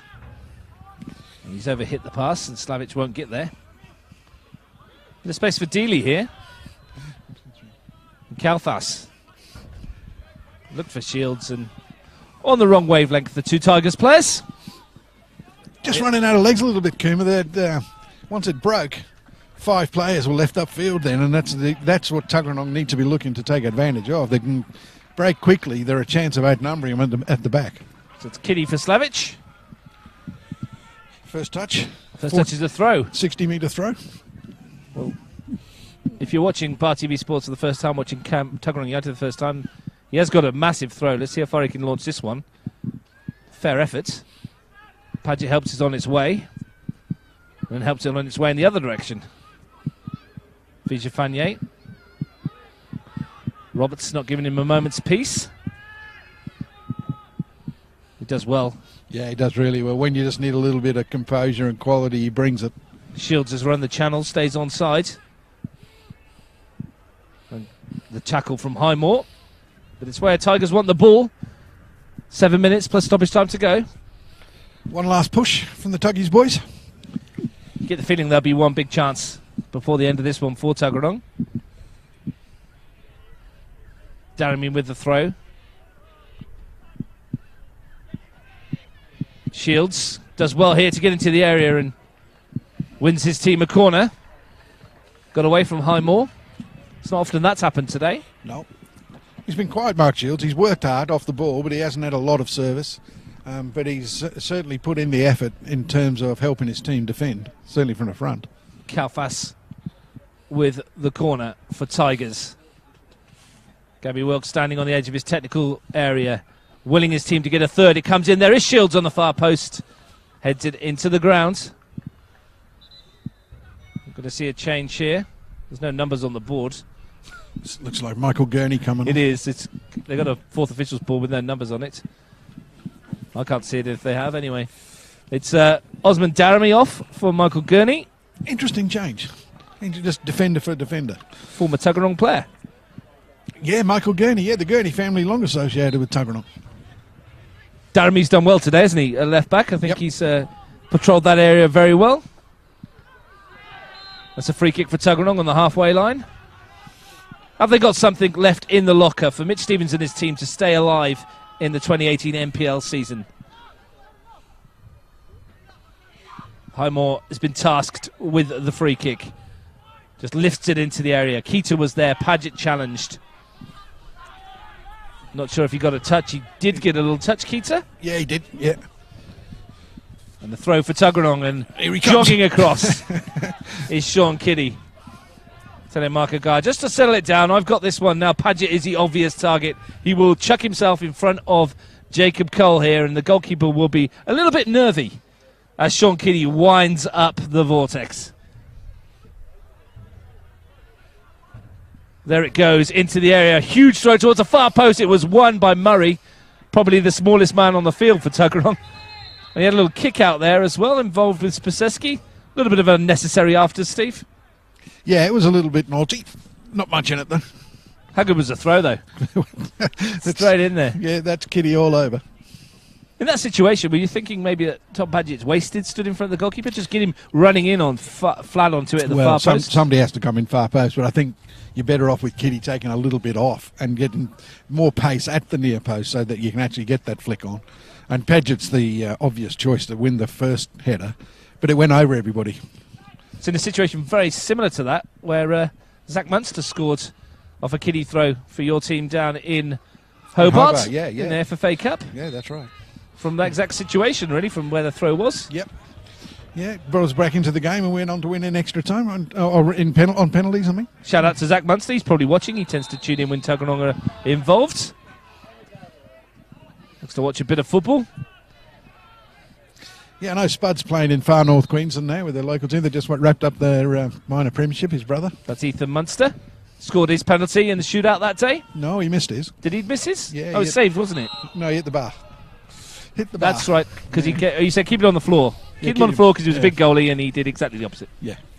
Yeah, but he was wont to run his own course. Good little player. Munster family. Forever etched in Tuggeranong folklore. Is there someone in green and white today that can write their little chapter in the history of Tuggeranong United? Or will Tigers FC move on to the preliminary final? There's going to be a yellow card here for Jacob Cole. It's a bit of time wasting. As the clock ticks down, 3 minutes to go.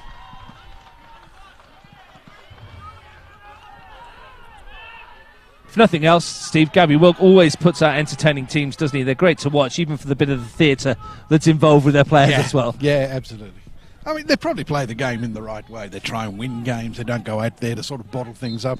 I mean, tactically, they're sensible at the moment. They're 2-1 in front, so... They've got a match winner Yeah. in the Argentinian, and he's done his bit. Good job you didn't take that bet I offered you for a hat-trick in the first half, Steve. Here's a Heggie looking to find Paget. Keita's chasing back, and he's got legs. Michael Keita, very quick ones. But Paget's robbed him of the ball. Looks to send it in. It's come off Tonini, and that's a silly challenge by Tom Paget in that kind of area, and they're asking for a card. And Gary Vanderbilt is going to oblige. Tom Paget finds his way into the referee's notebook. It was a silly challenge, really. It was. It comes about as a result of the frustrations because when he tried to get the ball into the penalty area, the quality wasn't there. And had he done that, had he been in possession of more quality, then Tuggeranong are likely to be kicking off or getting the ball back to the halfway line for a kick-off. But his frustrations got the better of him, and he's ended up with the yellow ticket. Well, Keita tracked back well, and Tonini's positioning was, as it's been most of the day, superb to get in the way there and block it off for Tigers and keep his team in the box seat as we enter the final minute plus stoppage time here at Deakin Stadium. The first of the doubleheader here on Super Saturday. Walsh wins a header. King, his gurney, his first real touch. Slightly heavy, but Rigby will do his best to chase. And concedes a free kick, which is rather silly himself. Kiddy made sure that Vanderbilt saw the challenge. Waited for it to come, didn't he? He did. But again, Rigby just doing that, wasting time. Paget wins a header, fouled by Gurney. It's all getting a bit fractious in the final few moments. Tuggeranong will send everybody forward for this. Yeah, there's no need for that sort of thing. I mean, it's gives Murray a chance to drop it into the penalty area. And he showed all game what he's capable of doing. Well, will Tuggeranong send everybody forward? Wiseman asked the question as we enter stoppage time. 30 seconds to go plus stoppage time. They still left King and Kiddy back. Murray will deliver. Sweeps it towards the far post. Paget wins a header. It's in the mixer. Coggan will challenge. Might fall for a Heggie, and he's caught it beautifully, but straight down the throat of Jacob Cole, whose positioning was immaculate. Well, I mean, the start of the game and Cole's goalkeeping have been what have got Cooma through, if it stays this way. Good ball from Paget. Murray, the flag goes up against Murray. Almost got in behind. Jacob Cole can stand up and look proudly in the mirror tonight. I think he's made an outstanding save on the near post to Nia Heggie, and his positioning there made that look a lot easier than it was. Absolutely. But it's all the gilt edge chances have fallen to Asosa Heggie, and he just hasn't been able to sort of beat Cole, has he? He probably wanted that to come slightly off the side of the foot, didn't he? And just trickle into the far post. He would have taken anything, I think. He's probably hit it too well. Yes, he caught it superbly. Kiddy with the acrobatics. That's not unusual either. Here's Paget. He'll just send it forward. Heggie will chase. The bounce will be interesting here, and Jacob Cole, nice and calm for Tigers. Gabby Wilk hasn't sat down the whole game, and he's still prowling around the technical area. His team are moments away from a place in the preliminary final, keeping their season alive. Well, we're in injury time now, and all they've got to do is see it out. No rush to take the throw, of course. And who can blame them? Keita finds Rigby. Keita again. King got the foot in. Gaia completes the clearance. Heggie helps in on his way. Paget's chasing. Spaseski's going to send this up towards us. Didn't get enough of it. Walsh is there. There'll be another Tuggeranong throw. Kiddy wants another long one, I think. Gaia goes early, though. And straight to Colicello. Heggie picks up the pieces. Dancing through a couple of challenges, goes down. Roberts prods it wide. Chance here for Murray. Shane Murray onto the right foot, curls it towards the far post. Chance for 2-2. It is 2-2. Regan Walsh equalises in stoppage time for Tuggeranong United. Their season is still alive. Well, it comes from a throw-in that was misplaced. A bad touch from Colicello in the middle of the park. Heggie loses control and it rolls through to Roberts. He tucks it out to Murray. Murray, who's shown all game what he's capable of doing, gets the shot in, and there's Regan Walsh at the far post to prod home the equaliser. Extra time beckons. We're going to have another half an hour of Super Saturday. Bit of bonus football for you, it would seem, unless there is something remarkable. No less than that they deserve, though. I mean, they've pressed hard in the second half, and they've managed to get themselves back in with that first goal, back into the game. And in the second half, they've had the chances. Cole's kept the Tigers in the game, and Tuggeranong get just reward for what's been a really superb effort in second half. It's been a remarkable season here in Canberra, and it continues in the final series.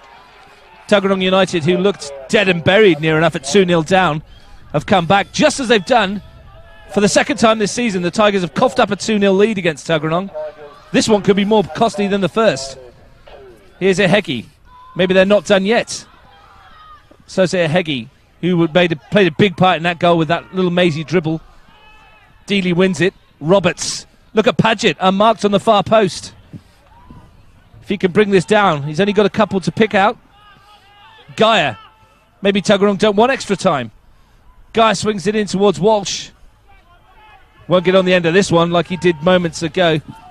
Brings into question now the substitution with Fofana going off and Gurney coming on, just right back for right back. And Murray's got space on that far side where he's actually created the equaliser.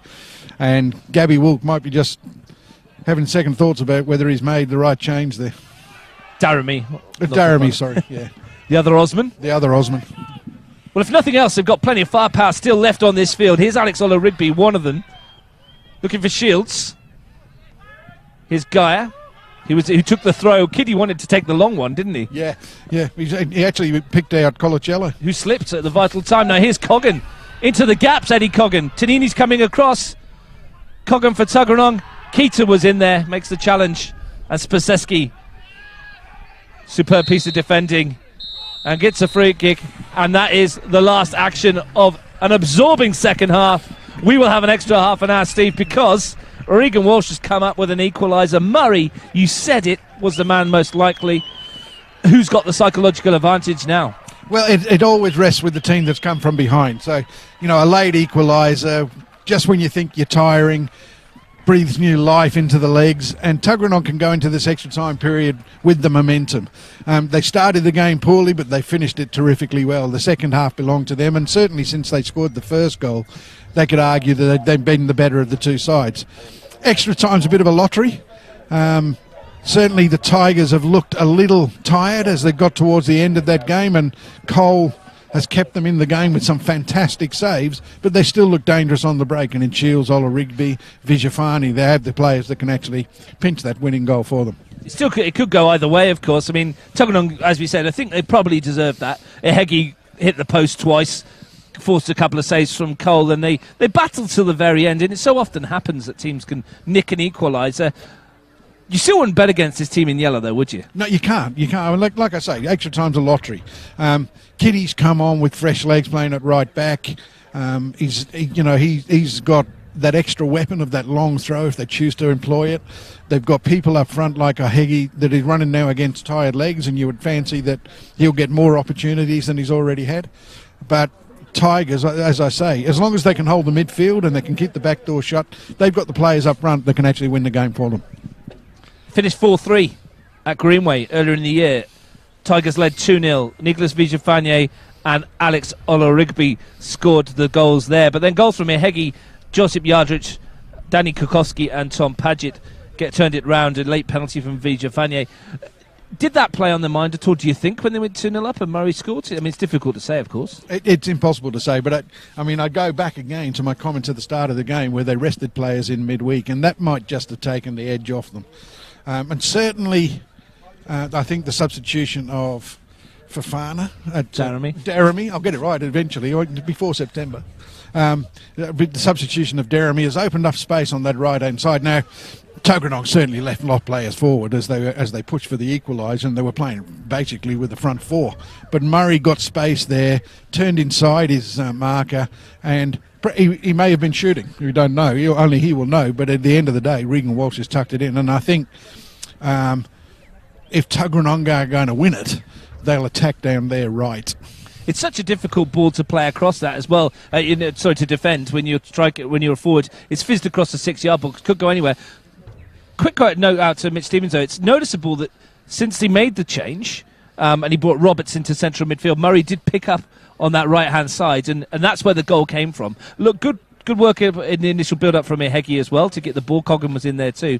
But that move, when you're a coach and you look at it and go, OK, I've made that change and it's paid off, you give yourself a pat on the back. Well, he's entitled to, isn't he? I think initially when he took Chirek off and who was the other one that went off? Connor Nolan. And Connor Nolan off. I think the initial plan was to stick Murray in a little deeper. But as the game wore on and they were still behind, Murray pushed further forward, and in the end they've got the result. And I still think that Tuggeranong go into the period of extra time with the momentum. But like you say, you don't write Tigers off easily. Gabby Wilk has an ace up his sleeve. He has a substitution still to bring on. He could bring on Martin Crome or Carlo Mino. Carlo Mino, interesting character. He played in the Tuggeranong youth team, scored an absolute shed full of goals. Hasn't quite made the break through the first grade yet, but you wouldn't bet against someone of his quality coming on and maybe nicking a goal. Look, I think both of the players. Martin Crome was with Belconnen last year, and he was with the 20s and the 18s, floated between the two of them. He got a goal in the grand final for the 20s last year, so he's capable as well. Kyle Omino has proven, certainly over his short but spectacular career so far, that he's capable of getting goals, and you wouldn't be surprised if he came on and pinched one. I said at the start of the game that I fancied Tuggeranong in this. I thought they might get over it. They nearly let me down, but they're going into this extra time period full of beans, and I'm thinking that they can take it out from here.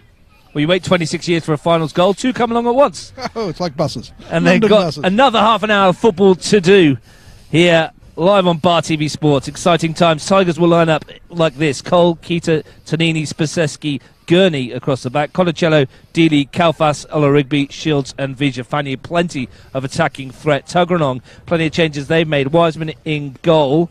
They'll line up with the back row of Kiddy, Highmore, King and Geyer. Walsh, Murray, Roberts in midfield. And then three up front, it would seem Coggan, Heggie and Paget.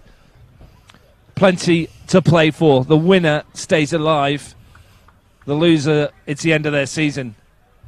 And it's 93 minutes in. Mitch Stevens is probably preparing his side's obituary for the year, going, well done, boys. We've got to finals for the first time in 15 years. It's been a great season, etc., etc.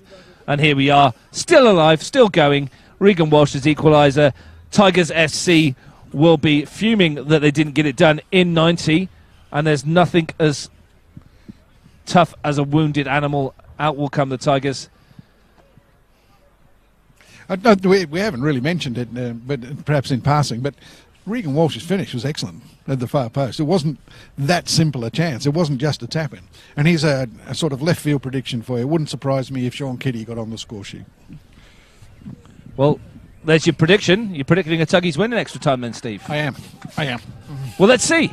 The momentum is with those in green and white with that last-minute equaliser. But as we mentioned, lots and lots and lots of quality in yellow. I have been known to get it wrong before, Russ. You know that, don't you? I didn't want to say anything, Steve, but it's been a long year and it still continues. Free football, as David Jordan from Capital Football tells us. Extra half an hour for make this a wait between the two games slightly shorter. Gurney wins the header. Tuggeranong attacking the goal to our right, and Kiddy goes with the throw, looks for Paget, overthrows that one slightly. Needs to take a few off that. A little bit off the old pitching wedge. It's been a week for overthrows. Oh, nicely played. Jacob Cole with the goal kick. He didn't deserve what happened at stoppage time there, did he? He can't be blamed. He's had a great game. Might be called into action later on, because if nothing happens here, this is going to the old penalty shootout. Murray. Long way to go before that happens. Paget's offside. A little bit of tiredness. Yellow cards might come into play as well now. Well, Gary Vanderbilt handled this pretty well, hasn't he? He's done really well. Considering it's been a bit fractious in parts. Yeah. I mean, there was periods in the first half where it looked like it might get out of hand, but he's controlled it well. He hasn't necessarily thrown cards around indiscriminately. He's man-managed. He's done really well. Dealey finds Tonini. Keita's peeled out wide. Here's Vijafanye. Very quiet in the second half, Nicholas Vijafanye. They need him to pick up where he left off in the first half. Here he is. Shields touch. Finds Keita. Ball in towards the far post, but Kiddy's there. Dealey. Vijafanye. Only finds Ehegi. He's got Paget making the run through the middle. Comes back to Ehegi. Roberts. Paget's peeled away again. Good run from Tom Paget. Chance for him to pick someone out in the penalty area if he can deliver. There's nobody there, though. There's only Eddie Coggan made the run. Everybody else is watching. Setting up the long throw, perhaps. Well, it's going to happen. Kitty's going to line it up again. It's not the prettiest thing in the world, is it? But at the end of the day, it's massively effective. And absolutely. If it's a weapon that you can use it. Exactly, and Kitty is going to do just that. He's sending Paget further into the penalty area. There it goes again, up towards Paget. It bounces dangerously in the box. It's going to come from Murray. Looks to chip it towards the far post. Paget's away. He's peeled away, fires it goalwards, and Cole gratefully grabs it. So that throwing causing all sorts of issues. Here's Kalfas. Coggan chased back with him. They could get so much more out of it if they just position themselves better in the box. He's thrown it over the people that he needs to get touches on it. That makes you wonder whether they've actually worked on it at all or whether it's just ad hoc. Well, he's been injured, so he might have missed a few games, so probably hadn't had the opportunity at training to actually go through it. But, you know, a lot of teams don't practice what they're going to do with throws. And perhaps we should. Well, if you've got a weapon like that, maybe you should. Here's Keita. Dealey. He's been excellent today. His chip forward is picked out, and that's an interesting looking ball. Here's Keita again. Roberts battling with Kalfas, who wins it back. Nice little bit of skill. Off he goes. He's got that in his locker. Nicely done by Kalfas. Can he pick a pass after? He can. Here's Dealey. And that's well done by Murray. And a little shirt pull by Robbie Dealey. Kalfas has worked really hard there to sort of keep possession. He's actually tied Roberts in knots, and it wasn't a bad ball to Dealey, but Dealey, two minds, gets caught in possession, gives away a silly free kick. Yeah, lovely bit of skill, wasn't it? A bit of head tennis, shoulder. Yeah, a bit of everything there. Bit of everything. And had a final pass to it as well. Dealey's touch wasn't great. Wiseman sends it towards Paget. It's come off Keita. 15 minutes per half in extra time. And then, of course, penalties, should we need it, to decide the prelim final. Colacello looks for Shields, and he's got there with a touch ahead of him, and it'll run away, though. Might see the floodlights on before the end of this one, Steve. Yeah, the Jew, I think. It's got a bit darker again, and temperature's dropped a little bit. Shady Cameron's tidied himself up. He's got a beanie and a scarf, and on cue, the floodlights come on the halfway line there, Steve. There you go. You knew, didn't you, Russ? I'd press the button when you weren't looking. Here's Roberts. It's a pity they were away then. Roberts just played the wrong ball. Dealey won it. Kitty. Well, chips it up for Wiseman. Tuggeranong will feel that they can push on from here and make the prelim final. But so will Tigers. Yeah, both teams are still in this, well and truly.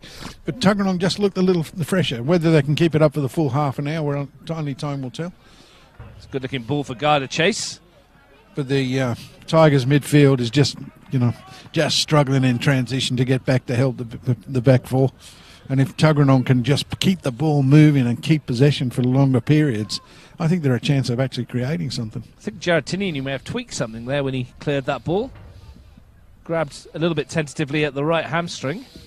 Worth keeping an eye on that one. Kitty will again launch this one. Paget and Coggan in and around the goalkeeper, as you'd expect. In it goes towards Paget. Won by Dealey. Yehegi. Now Highmore. Just to clip it in towards Paget. Cole comes. Well read. That's what you want from the goalkeeper. Yeah, well read. Looks to send Shields down the field, but he's a very lonely figure at the moment. Great touch, though. And wins his team a free kick. That's excellently done by Mark Shields. Former Tuggeranong player getting a bit of the bird from the former supporters who used to watch him. Had a few clubs, Mark, hasn't he? He has. Canberra Olympic, Malaria Panthers, Tigers FC and Tuggeranong United. Did he ever play with FC as well? No, he didn't. There was one stage there was talk of him moving. There was talk of him moving there at one stage, and I think he went to Canberra Olympic instead. think it's times at Monero. He ended up staying at Monero, didn't he? He left Cameron Olympic for Monero, didn't he, as well? It's an interesting move. It was around about that time there was talk that he may come to FC. Scoring bagfuls of goals back then, 20 goals a season or so. Yeah. His goal production has depleted somewhat, but his work rate is still 100%. He did say, I did speak to him beforehand, and interestingly he posted on social media that he thought he'd been cruising the last couple of years, and that this year he'd really put an effort in, and that's a silly yellow card as well for Ola Rigby. He said, yeah, he was cruising for a couple of years, and he's really put the effort in with this group of players this year to try and force his way into making finals football again, and maybe towards the end of his career. Yeah, but he's also playing in a team with it's got more than one recognised goal scorer, so he's not going to get the same sort of return. Well, you've got the likes of Vijafani banging them in left, right and centre. 10 in 16 games is nothing to be sniffed at. No, it's a good return. Another huge throw, won by Dealey. Walsh got the touch on it, the goal scorer. Here's Ola Rigby. It's a tactic you can overuse, yeah. But you can. They've launched 3 or 4 in that at the moment. They haven't looked like winning one, have they? Dealey's won more than anybody combined, to be fair. You know, he's throwing it from a long way outside the penalty area. And, if you're crossing from that sort of area, you would expect the defenders to be able to deal with it. Ola Rigby on a little bit of a run. Vijafani. Kalfas. Ola Rigby again. I'll tell you what, if he does go to penalties, they've got a hell of a lot of players that can take him in this Tigers team. Might be fighting each other for the opportunity. Yeah. Here's Roberts. We might get the double figures in penalties, you never know. Well, in pre-season, there was a match between Manchester United and AC Milan that had 26 penalty kicks. Did United score any? Yeah, but it was only 9-8 at the end of it, so there's a fair few misses. I think the final one, when he blasted it about 25 miles over the bar, both teams had a chat and gone, just miss it, no one cares. It's pre-season. Want to go home sometime this century. Here's Coggan. Seen some memorable games on this ground, not least a grand final a few years back, which Canberra FC won 8-5 against Canberra Olympic. Those two teams meet in the qualification final after this one.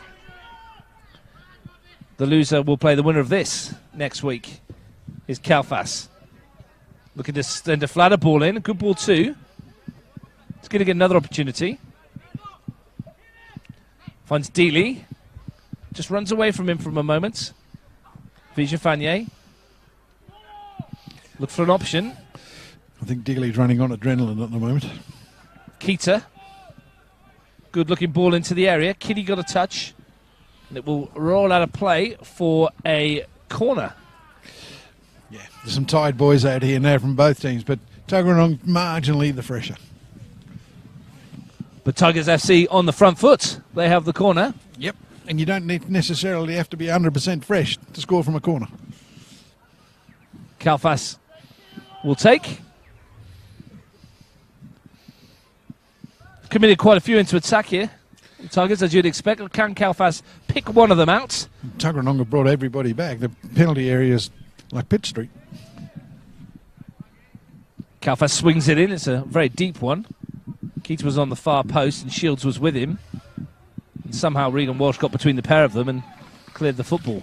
Yeah, not the greatest of deliveries. That didn't go into an area where they could attack the ball, and eventually Tuggeranong have dealt with it reasonably comfortably. Here's Dealey, edge of the box. Tried the little trick. Didn't quite come off. Unlike Gaius, that led to Heggie hitting the post earlier. Here's Ola Rigby. Won't bet against him doing something special. Looks to find Kalfas, and that was a timely touch. I think it was Roberts who got in. Now here's a Heggie. Bit of ground ahead of him to run into. Paget strayed offside, so Heggie has to wait. Roberts. Looks to switch play towards Coggan. Good ball too. Nicely taken down by Coggan. Thought about the ambitious efforts. Instead picks the better option, which is the Heggie. Out wide. One-on-one with Gurney. Still going there. Heggie fires it across. Chance here perhaps. Bit of mess up in defence. The back heel is off the line. It was Marco Gaia who almost put Tuggeranong in front. Complete mess up in the Tigers' defence, and somehow they stay level. And come away on the break. Which is snuffed out. Vijafani just pushed off the ball by Highmore. And Ehegi's in here. The flag stays down. Isose Ehegi for Tuggeranong United. And Cole denies him again. Brilliant piece of goalkeeping by Jacob Cole once more. Well, that's 2 chances in a minute that Tuggeranong could have put themselves in the box seat. And Ehegi's been instrumental in both of them. One, he provides the cross where Gaia's little back heel is cleared off the line, and then in the second chance he's in behind in a one-on-one and can't beat Cole. Cole stayed big and has kept his team in it once again. Could have had a hat-trick, I say Ehegi. Cole denies him twice, once via the woodwork, and the post denies him again. But long throw from Kitty, which Cole will take, but Gabby Wilk would be distraught the way his back foot was so flat there that Ehegi just got through. I think they thought he was offside. In the early stages of the move, he'd actually indicated not to be played, and then one of the defenders just dropped off a little bit and put him back on side, and eventually laying him back in one-on-one. Spaseski. Dealey. Nicely done. Vijafanye. Bit of space for him as well. This always spells danger. Needed a runner outside. They've all come the other way. Dealey tries to find it his way through to Ola Rigby. Tuggeranong need to be careful this time. And a good piece of defending at the other end from Gaia. Almost scored at one end. Denies the Tigers at the other. That's a good piece of defending, though. Very composed. But everyone in a yellow shirt came to the left, didn't they? Left a huge gap on the right. So open, this one. 2 minutes left of the first half of stoppage time. Here's Walsh. Nice switch to Gaia. Off he goes. Gets past Keita rather easily. Then can't pick out the pass. It's like a basketball match from end to end. Yeah. Steely just swings it towards Kalfas. Lazy looking ball. Perfectly into the path of the winger. Kalfas.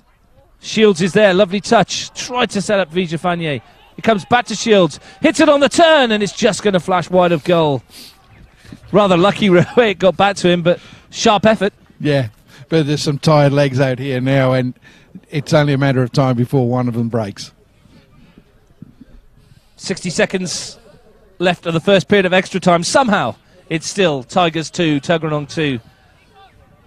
Jacob Cole keeping his team in the competition with a superb save with his legs from Ehegi.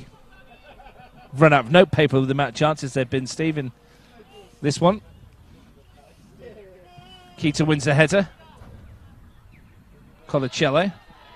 That's beautifully done. And Tuggeranong complaining the ball's out of play. It's Kalfas. Just dancing around. He's been excellent, absolutely excellent. He's one of the few Tuggeranong players that have worked so hard and still look like they can go on. Vijafanye. Got both goals. Been fairly quiet since then. Kalfas, possibly the best we've seen him in a Tigers shirt this season.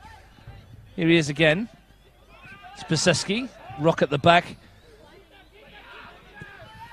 Looks for Shields. Good ball too. In the crowded area. Shields trying to force it towards Dealey. He's still going, Mark Shields. Nothing in that at all. Here's Coggan. Dealey wins it back. Coggan needs to be a bit stronger in that situation. Vijafanye, all thought about it. Wiseman was off his line. Great tackle from Walsh. Colacello, pressure still on. Dede's touch, and King gets rid. Exciting stuff, this. Here's Keita. Oh, nicely done, drops a shoulder, comes inside. Ola Rigby looks to return the favour. And Kiddy just says anywhere else but near our goal. We're into stoppage time at the end of first half of extra time. He's struggling as well, Kitty. He's obviously injured. He's come on injured, I think. And what was he said? He was injured before. What was wrong with him?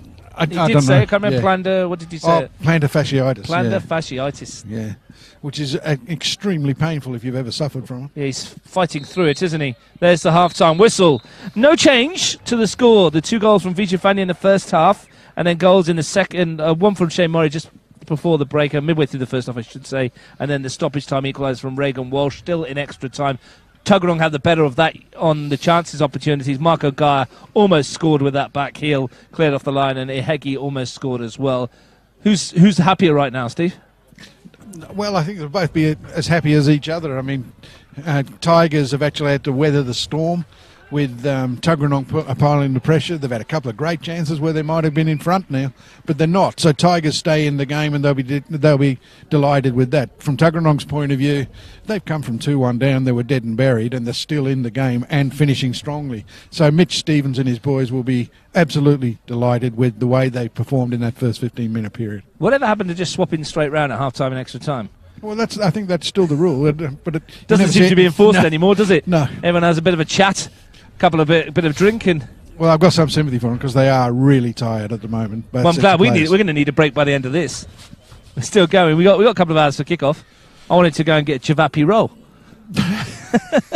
Can we not order them? We probably could get Dave Jordan from Capital Football to bring a couple over into the commentary position. 3.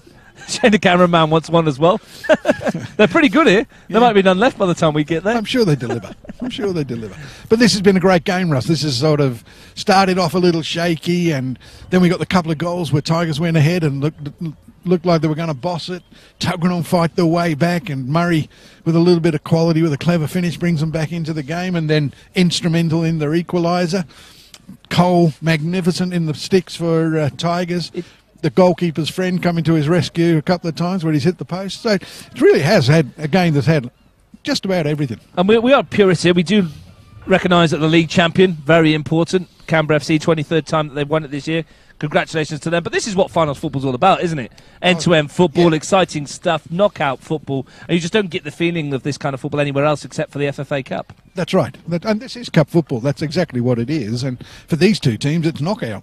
And you can tell by the desperation on the faces and in the body language of both sets of players that they don't want the season to end now. But somebody's probably 15 minutes or a set of penalties away from going home. Well, somebody definitely is, Steve. That's correct. Well picked up, Russ. Because we've got 15 minutes to go in extra time. Will we find a match winner? Or somebody out there will stand up?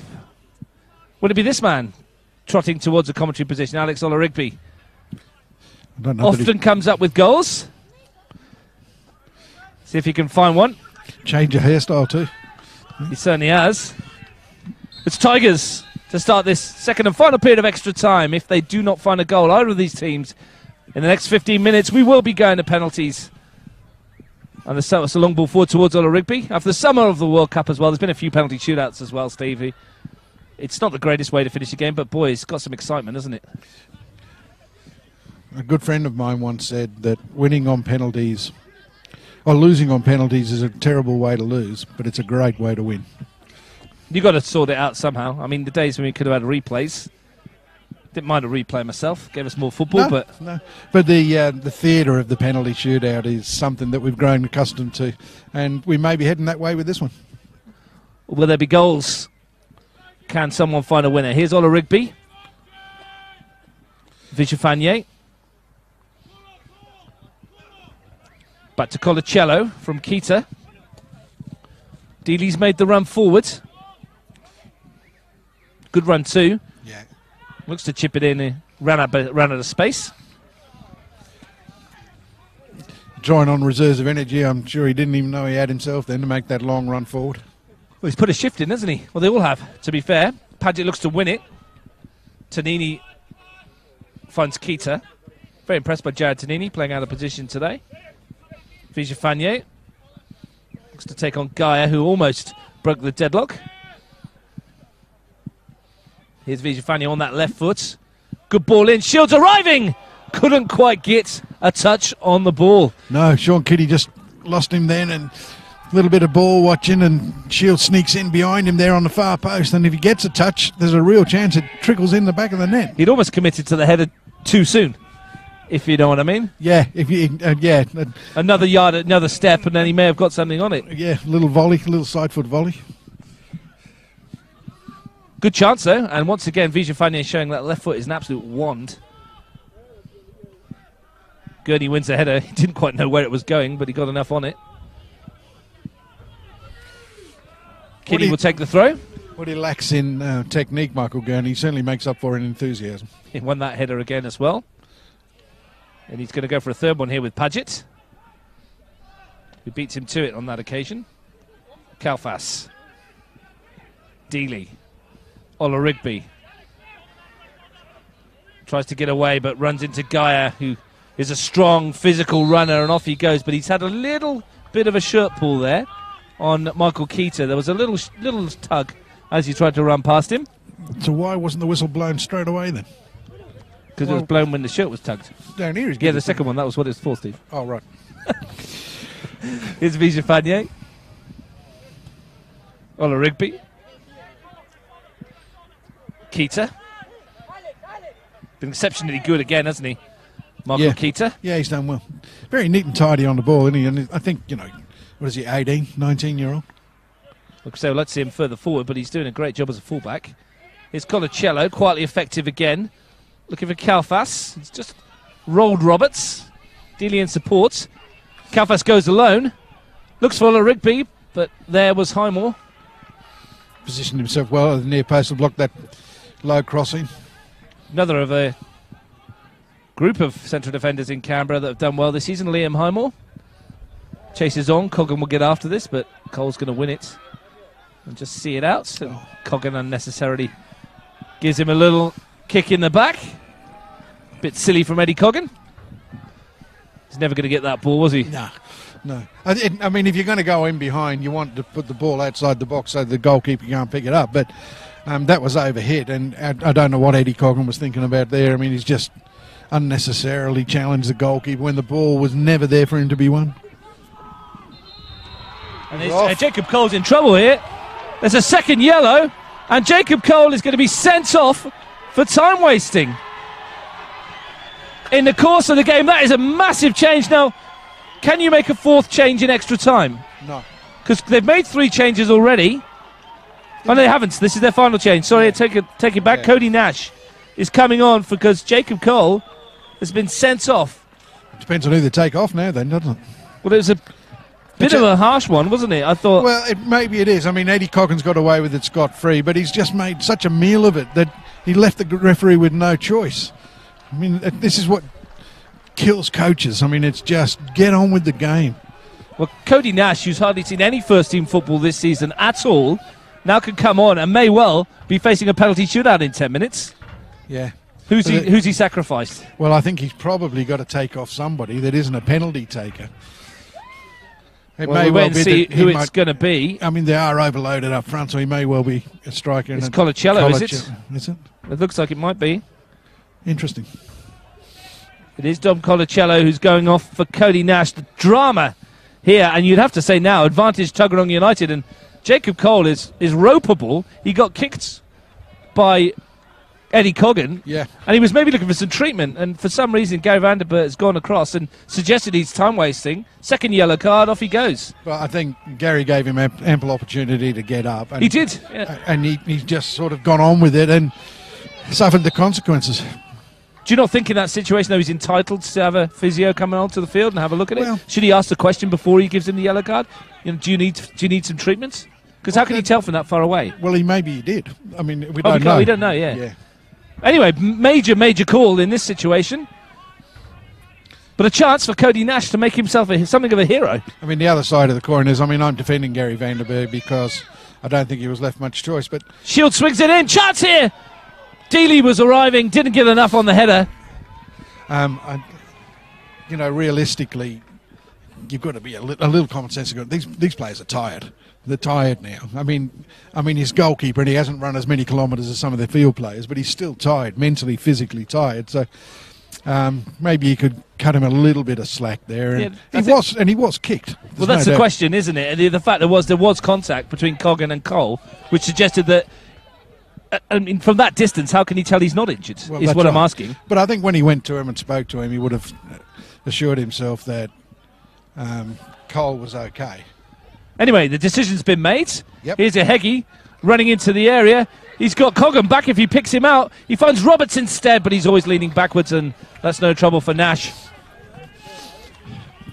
And right about now, the Cooma Tigers will feel the weight of the world is against them. Yeah.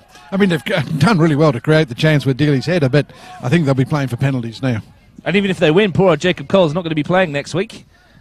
He's going to be suspended. So Cody Nash. I mean, where Cole does have to take some responsibility is the fact that he knows that he's on the yellow card for time wasting previously. which begs the question, why would he do it again? Is what I'm saying, is that maybe he was injured. I'm not having a go at Gary Vanderbilt here, but it's just a major call, and you don't want these things to affect the outcome of the matches. No, and maybe it won't. But controversial, perhaps. But don't mind a bit of controversy in capital football these days. I'm not sure that players are all that clever that they actually think. 100%. 100%. And to be fair, he made the decision, and they'll get on with it. And credit to the 10 other Tigers players out there. There was no dissent to the referee. There's been a lot of talk about that this week, and there was none at all, which was good to see. They accepted the decision and they got on with it. Yeah. And that's what you want to see. I mean, whether you agree with the decision or not, exactly. Just get on with it. Yeah, respect the decision that's been made, and they have done so. Yeah. 7 minutes to play. There'll be a lot of people thinking that I'm being a little hypocritical, given my... We've all been there in the past, Steve. Everyone that's played the game of football at some stage has probably had a go at a referee, and we all know that how difficult their job is. Sometimes the frustration takes over. It's no excuse, but the heat of the moment and all that. I think it's what you say and how you say it at the end of the day, and if you're reasonable with the referees, they'll be reasonable with you. Well, Gary Vanderbilt, as you said, he gave him time. Decision's been made. All eyes on Cody Nash. Will he make himself the hero? First thing he's going to have to do is defend this. We all know where it's going. No doubt where it's going. Sean Kiddie launches it towards Paget. Bounces all the way through. And if only someone in a green and white shirt had gambled, they would have had the simplest of chances to nod that one in. Sean Kiddie exasperated that nobody did. Yeah, you've got to ask a question to your centre forwards there. Someone just ghosting. It's just, I think it's tiredness, Russ. I just think fatigue set in now. I think you're right, Steve. We played 115 minutes of football. It's 2-2. It's got everything we want, hasn't it? It's got a red card. It's had chances at both ends. It's been a great start to Super Saturday. When we were talking before, and I was saying that the game's had everything, I nearly said except the red card. And here it is. Would have been prescient of if you'd done so. Here's Gaia with a throw on this side. Created the equaliser with a throw that was not much better than that. Here's Vijafanye. Roberts. Looking to bring it forward. Murray. Tuggeranong with the man advantage. Jacob Cole seeing red. 2 yellow cards. The second, well, both for time wasting, wasn't it? Yeah. Gaia swings it in towards Paget. Good defensive header by Gurney. Coggan. You get the feeling most of it's going to be played to right to left in the last 5 minutes. Absolutely. Tuggeranong have got to make this extra man count, and they've got to move the ball quickly, expose wide areas, and then look for quality service to the penalty area. Gaia, good tackle by Keita. He's been strong all afternoon. Shields now finds Dealey. Olarigby's made the run forwards. King needs to challenge with him here. He's pulling the shirt of Olarigby, and he's got away from him here, and Matt King will go in the book.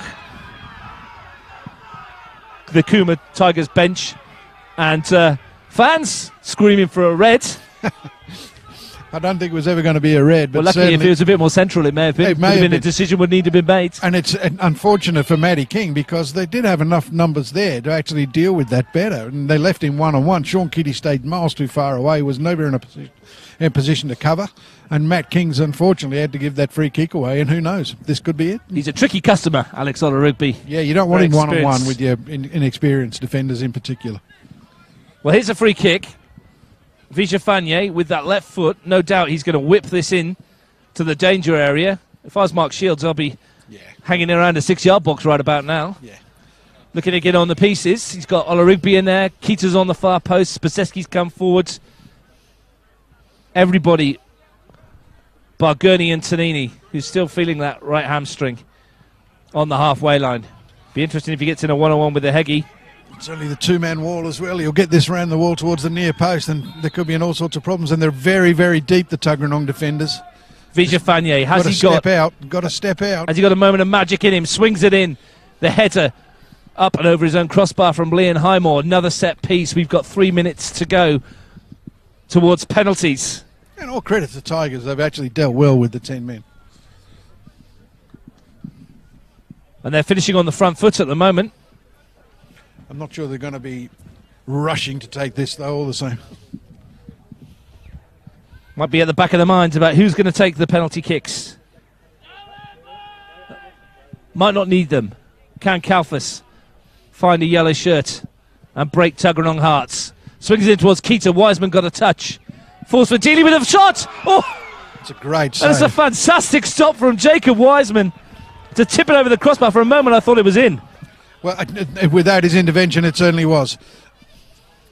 What a stop. Ola Rigby's in the penalty area. And here he is, dancing onto the box. Still going, Ola Rigby. Still bouncing around. Keita looks to lay it off to Vija Fania, and he almost lined it up. But here comes Tuggeranong. It's a break on here. Ihegi tried to get away from Tanini. Free kick. Yellow card coming out for Jared Tanini as well. Might be nobody left to play next week, no matter who wins. Where they're going. Well, by my count, that's 4. Ola Rigby, Vija Fania, Shields, and Tanini for Tigers. 2 for Tuggeranong so far. And we were talking a moment ago about dangerous opportunities from free kicks. Has Shane Murray got something up his sleeve? Regan Walsh is trying to take control of this situation, but Murray's there with him. Yeah, you want Murray on the ball here for sure. He's the dead ball expert, although Regan Walsh is no slouch. Well, we'll be in the final minutes of the match, of extra time by the time this comes. Gary Vanderbilt making sure the wall's back. Walsh behind it. And pressure's right on the young keeper now to be on his toes. Bouncing around on his goal line, Cody Nash, the substitute keeper, because Jacob Cole's been sent off. Here's Walsh. That's never coming down. And we got a minute plus stoppage time to go. There won't be much. I reckon we'll get a couple of minutes because of the send-off. And the drama of this season in NPL Capital Football just keeps on giving. Yeah, this game has been a reflection of the whole season, has it not? We still don't know who's going to be in the game next week. And you wouldn't bet against this young goalkeeper who, like I said, has played hardly a minute of first-team football. I don't think he's had a game this season in the first team. You wouldn't bet against him becoming the hero. Yeah, it's happened before in football with the... Murray sends it forward. Hegi's going to challenge with Spaseski. Defender's been solid throughout. Here's Keita. Wins his team a throw. Final 10 seconds plus stoppage time. Well, both coaches will be turning their minds now to their penalty takers, and they'll be thinking, did we practice enough during the week for this particular contingency? Or are we just comfortable with the players we've got on the park to get the job done? Spaseski, 2 minutes of stoppage time, I think we're hearing. Here's Murray. Ihegi. Walsh, whose equaliser set this all up. Looks for Roberts on the far post. Good ball back into the middle.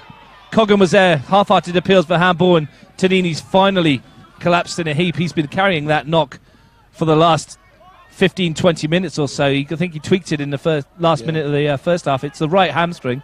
Yeah, it's been a courageous performance by young Tanini. He's done extremely well, and alongside Spazewski in the middle of the back four. Well, he's dropped in defensively to see out these final seconds as Kinney looks to launch one more long throw into the penalty area.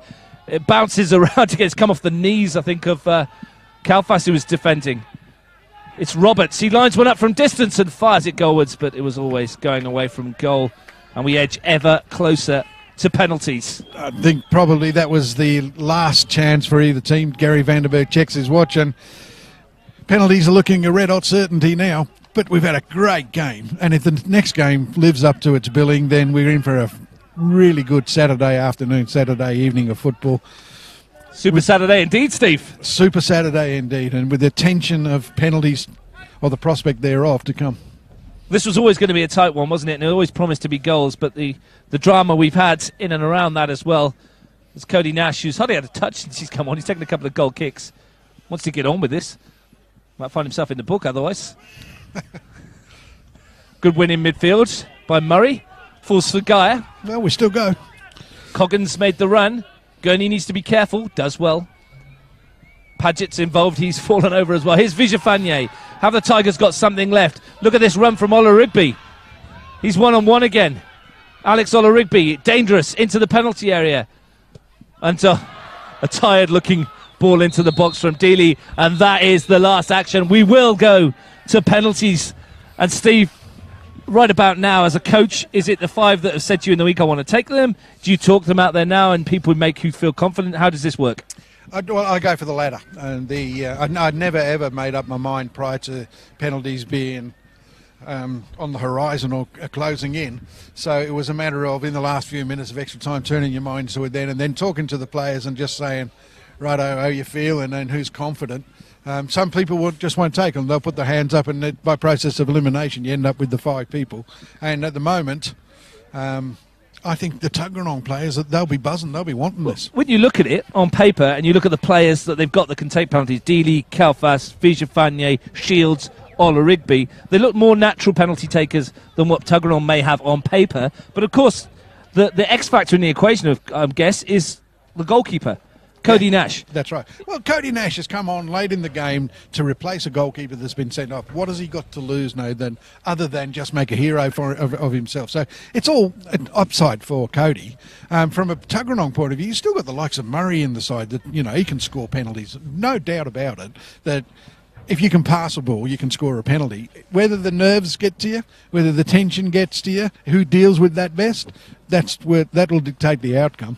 But, the Vijafani regular penalty taker still on the park for Tigers. You would expect him to be in the first couple of penalty takers for them. And I would expect Murray to be in the first 4 Tuggeranong. Tuggeranong United have been involved in some memorable penalty shootouts in the past, and we're referring back, of course, to when you were coach, Steve, down in Hobart. Probably their most famous penalty shootout at all. That day, it was basically whoever was most confident to step forward and take the penalties. You make up your mind and you pick your spot. Is that how you go? Absolutely. I mean, if the coaches are given any advice at all, it is don't change your mind, keep the ball on the floor. I mean, you can't go over the bar if the ball's on the floor. It can't hit the bar if the ball's on the floor. Certainly in Hobart, there were people that were actually having a go at me because they weren't in the first 5. They were really confident, and Harry Pettit, who ended up getting the winning penalty, wanted to be in the first 5, and eventually he scored the winner for us. And I think Tuggeranong will be there will be a queue for people that want to take these penalties. I'm not so sure with the Tigers. Yeah, we'll wait and see what's going to happen. We've got 2 very young goalkeepers as well, Jacob Wiseman and Cody Nash in goal for Tigers.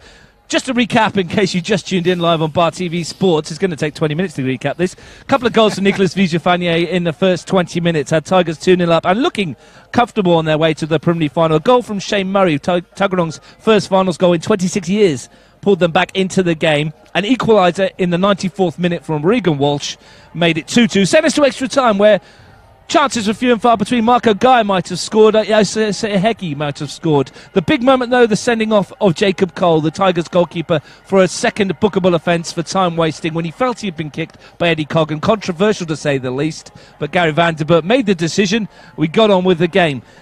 Cody Nash is in goal now for Tigers, the youngster off the bench. Fortunately, I guess, for Gabby Wilk, he hadn't made the change earlier and brought on Amino or Chrome. No, otherwise they would have been in all sorts of stum. They've got a regular goalkeeper or a recognised goalkeeper in the post, and it might have been so much worse had they not. Full credit to Gabby in keeping that sort of substitute in reserve. I'm sure he didn't want to make the one that he did, but nonetheless, it's worked out reasonably well for him. And here we go. It's dramatic theatre. 120 minutes of pure drama live on Bar TV Sports. It's the NPL elimination final. Tuggeranong United versus Cooma Tigers. It's finished 2-2. We're going to penalties. Don't you just love football? Oh, yeah, it's nothing better. I mean, no matter where you go in the world, the tension that is created by this sort of finish to a game is the same. It's absolutely palpable. And I'm just wondering, Russ, whether the save that Wiseman made towards the end when he tipped it over the bar actually lifts him that little bit more. And does he go into this penalty shootout thinking, I only have to make one. I just have to make one save and we can be in the semi-final again next week? We didn't really get a chance to really talk about it, did we? Because it was kind of such an end-to-end kind of finish to the game. But that was an outstanding stop. He was going backwards, and Dealey caught it superbly well. And to get the fingertip on it, you could see it was almost like, for a goalkeeper, that's almost as good as scoring a goal, isn't it? Oh, absolutely, because it was his misplaced punch that had actually created the chance for Dealey in the first place. So he's rescued his team with a magnificent fingertip save. And you couldn't blame him for the 2 goals that were conceded by Vijafani. Took them really well. He might be looking at people like Asosa Ahegi and saying, you've put me in this position, mate, and I'll get you out of it. Well, here we go. Penalties to decide whose season continues next week in the preliminary final, or who will be hanging up the boots for 2018. And just in case you had forgotten, at 7 o'clock tonight, we do it all again. Canberra FC v Canberra Olympic. We might not be finished. It's 20-6 now. I'm hoping that we might be finished. For the world's longest penalty shootout. So what happens now then if it's 10-all and Cooma are down to 10? Don't ask me. Stops. Well, I'm going to put you on the spot. Who wins? The one that scores the most penalties. And who's that going to be, in your opinion? I'm sticking with Tuggeranong. Sticking with Tuggeranong United. Steve says Tuggeranong United. Let's see. For Gabby Wilk and Mitch Stevens. They can't do anything else. They've done everything they can do. I'm actually pretty certain that the penalties stop. You don't go round again. Well, first up is Daniel Roberts. Interesting. For Tuggeranong United, the former Tigers player. Cody Nash trying to psych him out here. There was an example on Facebook, I don't know if you saw it during the week, with the goalkeeper. I did, he sort of kicked it down the field in Tasmania. I'm not sure he's going to risk that. Anyway, Roberts, first up for Tuggeranong. And now we're going to have a bit of a chat between Hamish Driver and Gary Vanderbilt about the penalty spots. Anyway, off we go. Roberts versus Nash. Daniel Roberts, the former Tigers player, and Nash saves it! Who would have believed it? The young goalkeeper makes a hero of himself with the first penalty. Advantage to Tigers. Yeah, advantage Tigers. Dealey takes this away, it's 1-0. Robbie Dealey. What a buzz for the young keeper. He's come on unexpectedly and he's managed to... What a great save too. Fantastic. Absolutely fantastic. Not the best penalty, I've got to say, but goalkeepers are there to save them, and he did. Robbie Dealey, whose shot in the last minute of extra time almost made this moot. Wouldn't be here if it had gone in. Wiseman's denied him then. Can he deny him again? Dealey, who transferred here from Monero Panthers to the Tigers midway through the season for exactly these moments, scores! Sends Wiseman the wrong way, and Tigers lead. So after one each, it's 1-0. Up trots Regan Walsh. Pressure's on him. Yeah. I mean, he's already scored once in this game. He got him into the extra time period. Cody Nash having a chat again. He put Roberts off. Why not? The youngster will be buzzing right now. Oh, yeah. Regan Walsh needs to score unless Tuggeranong are going to find themselves facing a climb the size of Mount Everest. Here is Walsh. Up he comes. Never going to miss. 1-1. But Nash has done his job. It's relying now on the penalty takers. He's done his job. He's got them in front. That's a lovely penalty, though. No pressure at all, was there, from Walsh? Next up is the central defender, Tony Spaseski. Yeah, interesting that they haven't gone with the regular penalty takers first. It is interesting.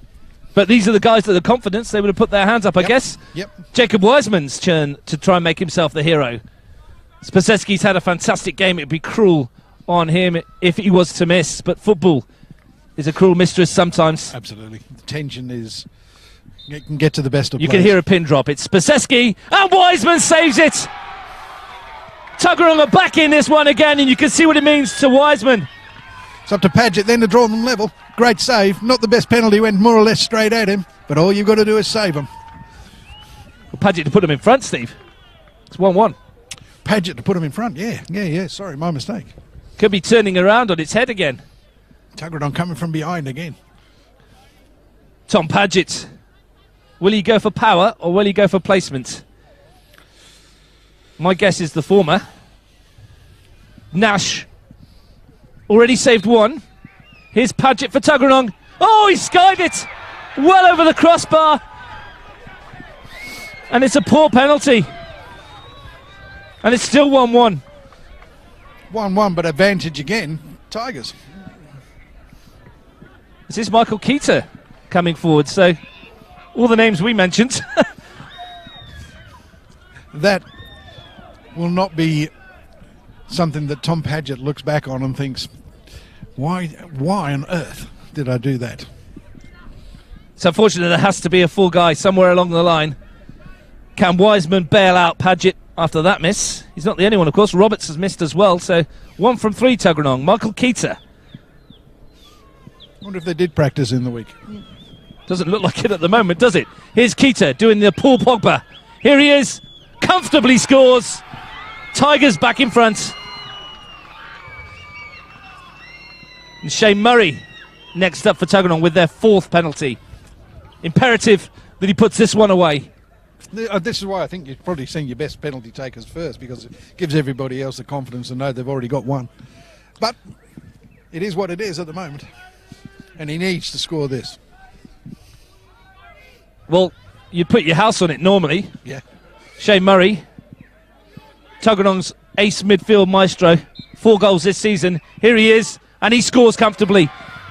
Sends the keeper the wrong way. Tuggeranong back all square at 2-2.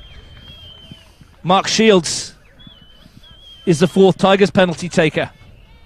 The former Tuggeranong player scored twice against them in the 3-1 win at Nijong in round 11. 2 in 5 minutes did for Tuggeranong that day. Not a situation he's unfamiliar with, so you wouldn't expect the pressure to get to him, but you know, it does strange things to people. It's a straight run up from Shields. It's Mark Shields. Oh, and it's kissed the underside of the bar on its way in. It was a cracking penalty in the end. Well, you don't save him up there, that's for sure. You certainly don't. Matt King given the responsibility of Tuggeranong's 5th penalty. And he must score. If he fails to score, the Tigers are through. It's a brave call, sending the young boy up. Some of the senior players will be... Interesting one. He's obviously put his hand up like we said. Here he is, King. Nash could decide it here. He saves it! Cody Nash is the hero! And the Tigers are through to the preliminary final. Who would have thought it? The substitute goalkeeper only on the field because Jacob Cole's been sent off, and he makes 2 crucial saves, and the Tigers bury him under a pile of players. Remarkable scenes. What an afternoon for the young goalkeeper. He's come out of nowhere to actually put them into the preliminary final, then they'll take on the losers of the next game. But it's just one of those seasons where surprise, thrills and spills just keep on coming, and the boy's done really well. He's held his nerve, and apart from the Paget miss which went over the bar, he's made 2 good saves, and Tuggeranong rued the chances that they'd missed during the game, and then can't see it out in the penalty shootout. Heartbreak for Mitch Stevens and Tuggeranong United. Their season is done and dusted, but Gabby Wilkes Tigers roar into the preliminary finals on the back of Cody Nash, the substitute goalkeeper, saving 2 in the shootout. Absolutely remarkable scenes here at Teakin. We'll be back for the qualification final in just over an hour or so. Going to catch our breath and grab something to eat, Steve. It's been an incredible game. You enjoyed that one? It was fabulous. Fabulous. We'll look forward to the next one with some relish. It's Tigers FC then that roar on to the preliminary final next week. Who will they play? We'll find out in just a couple of hours or so. It's finished here. Tigers winning 3-2 on penalties after a 2-2 draw. Congratulations to them.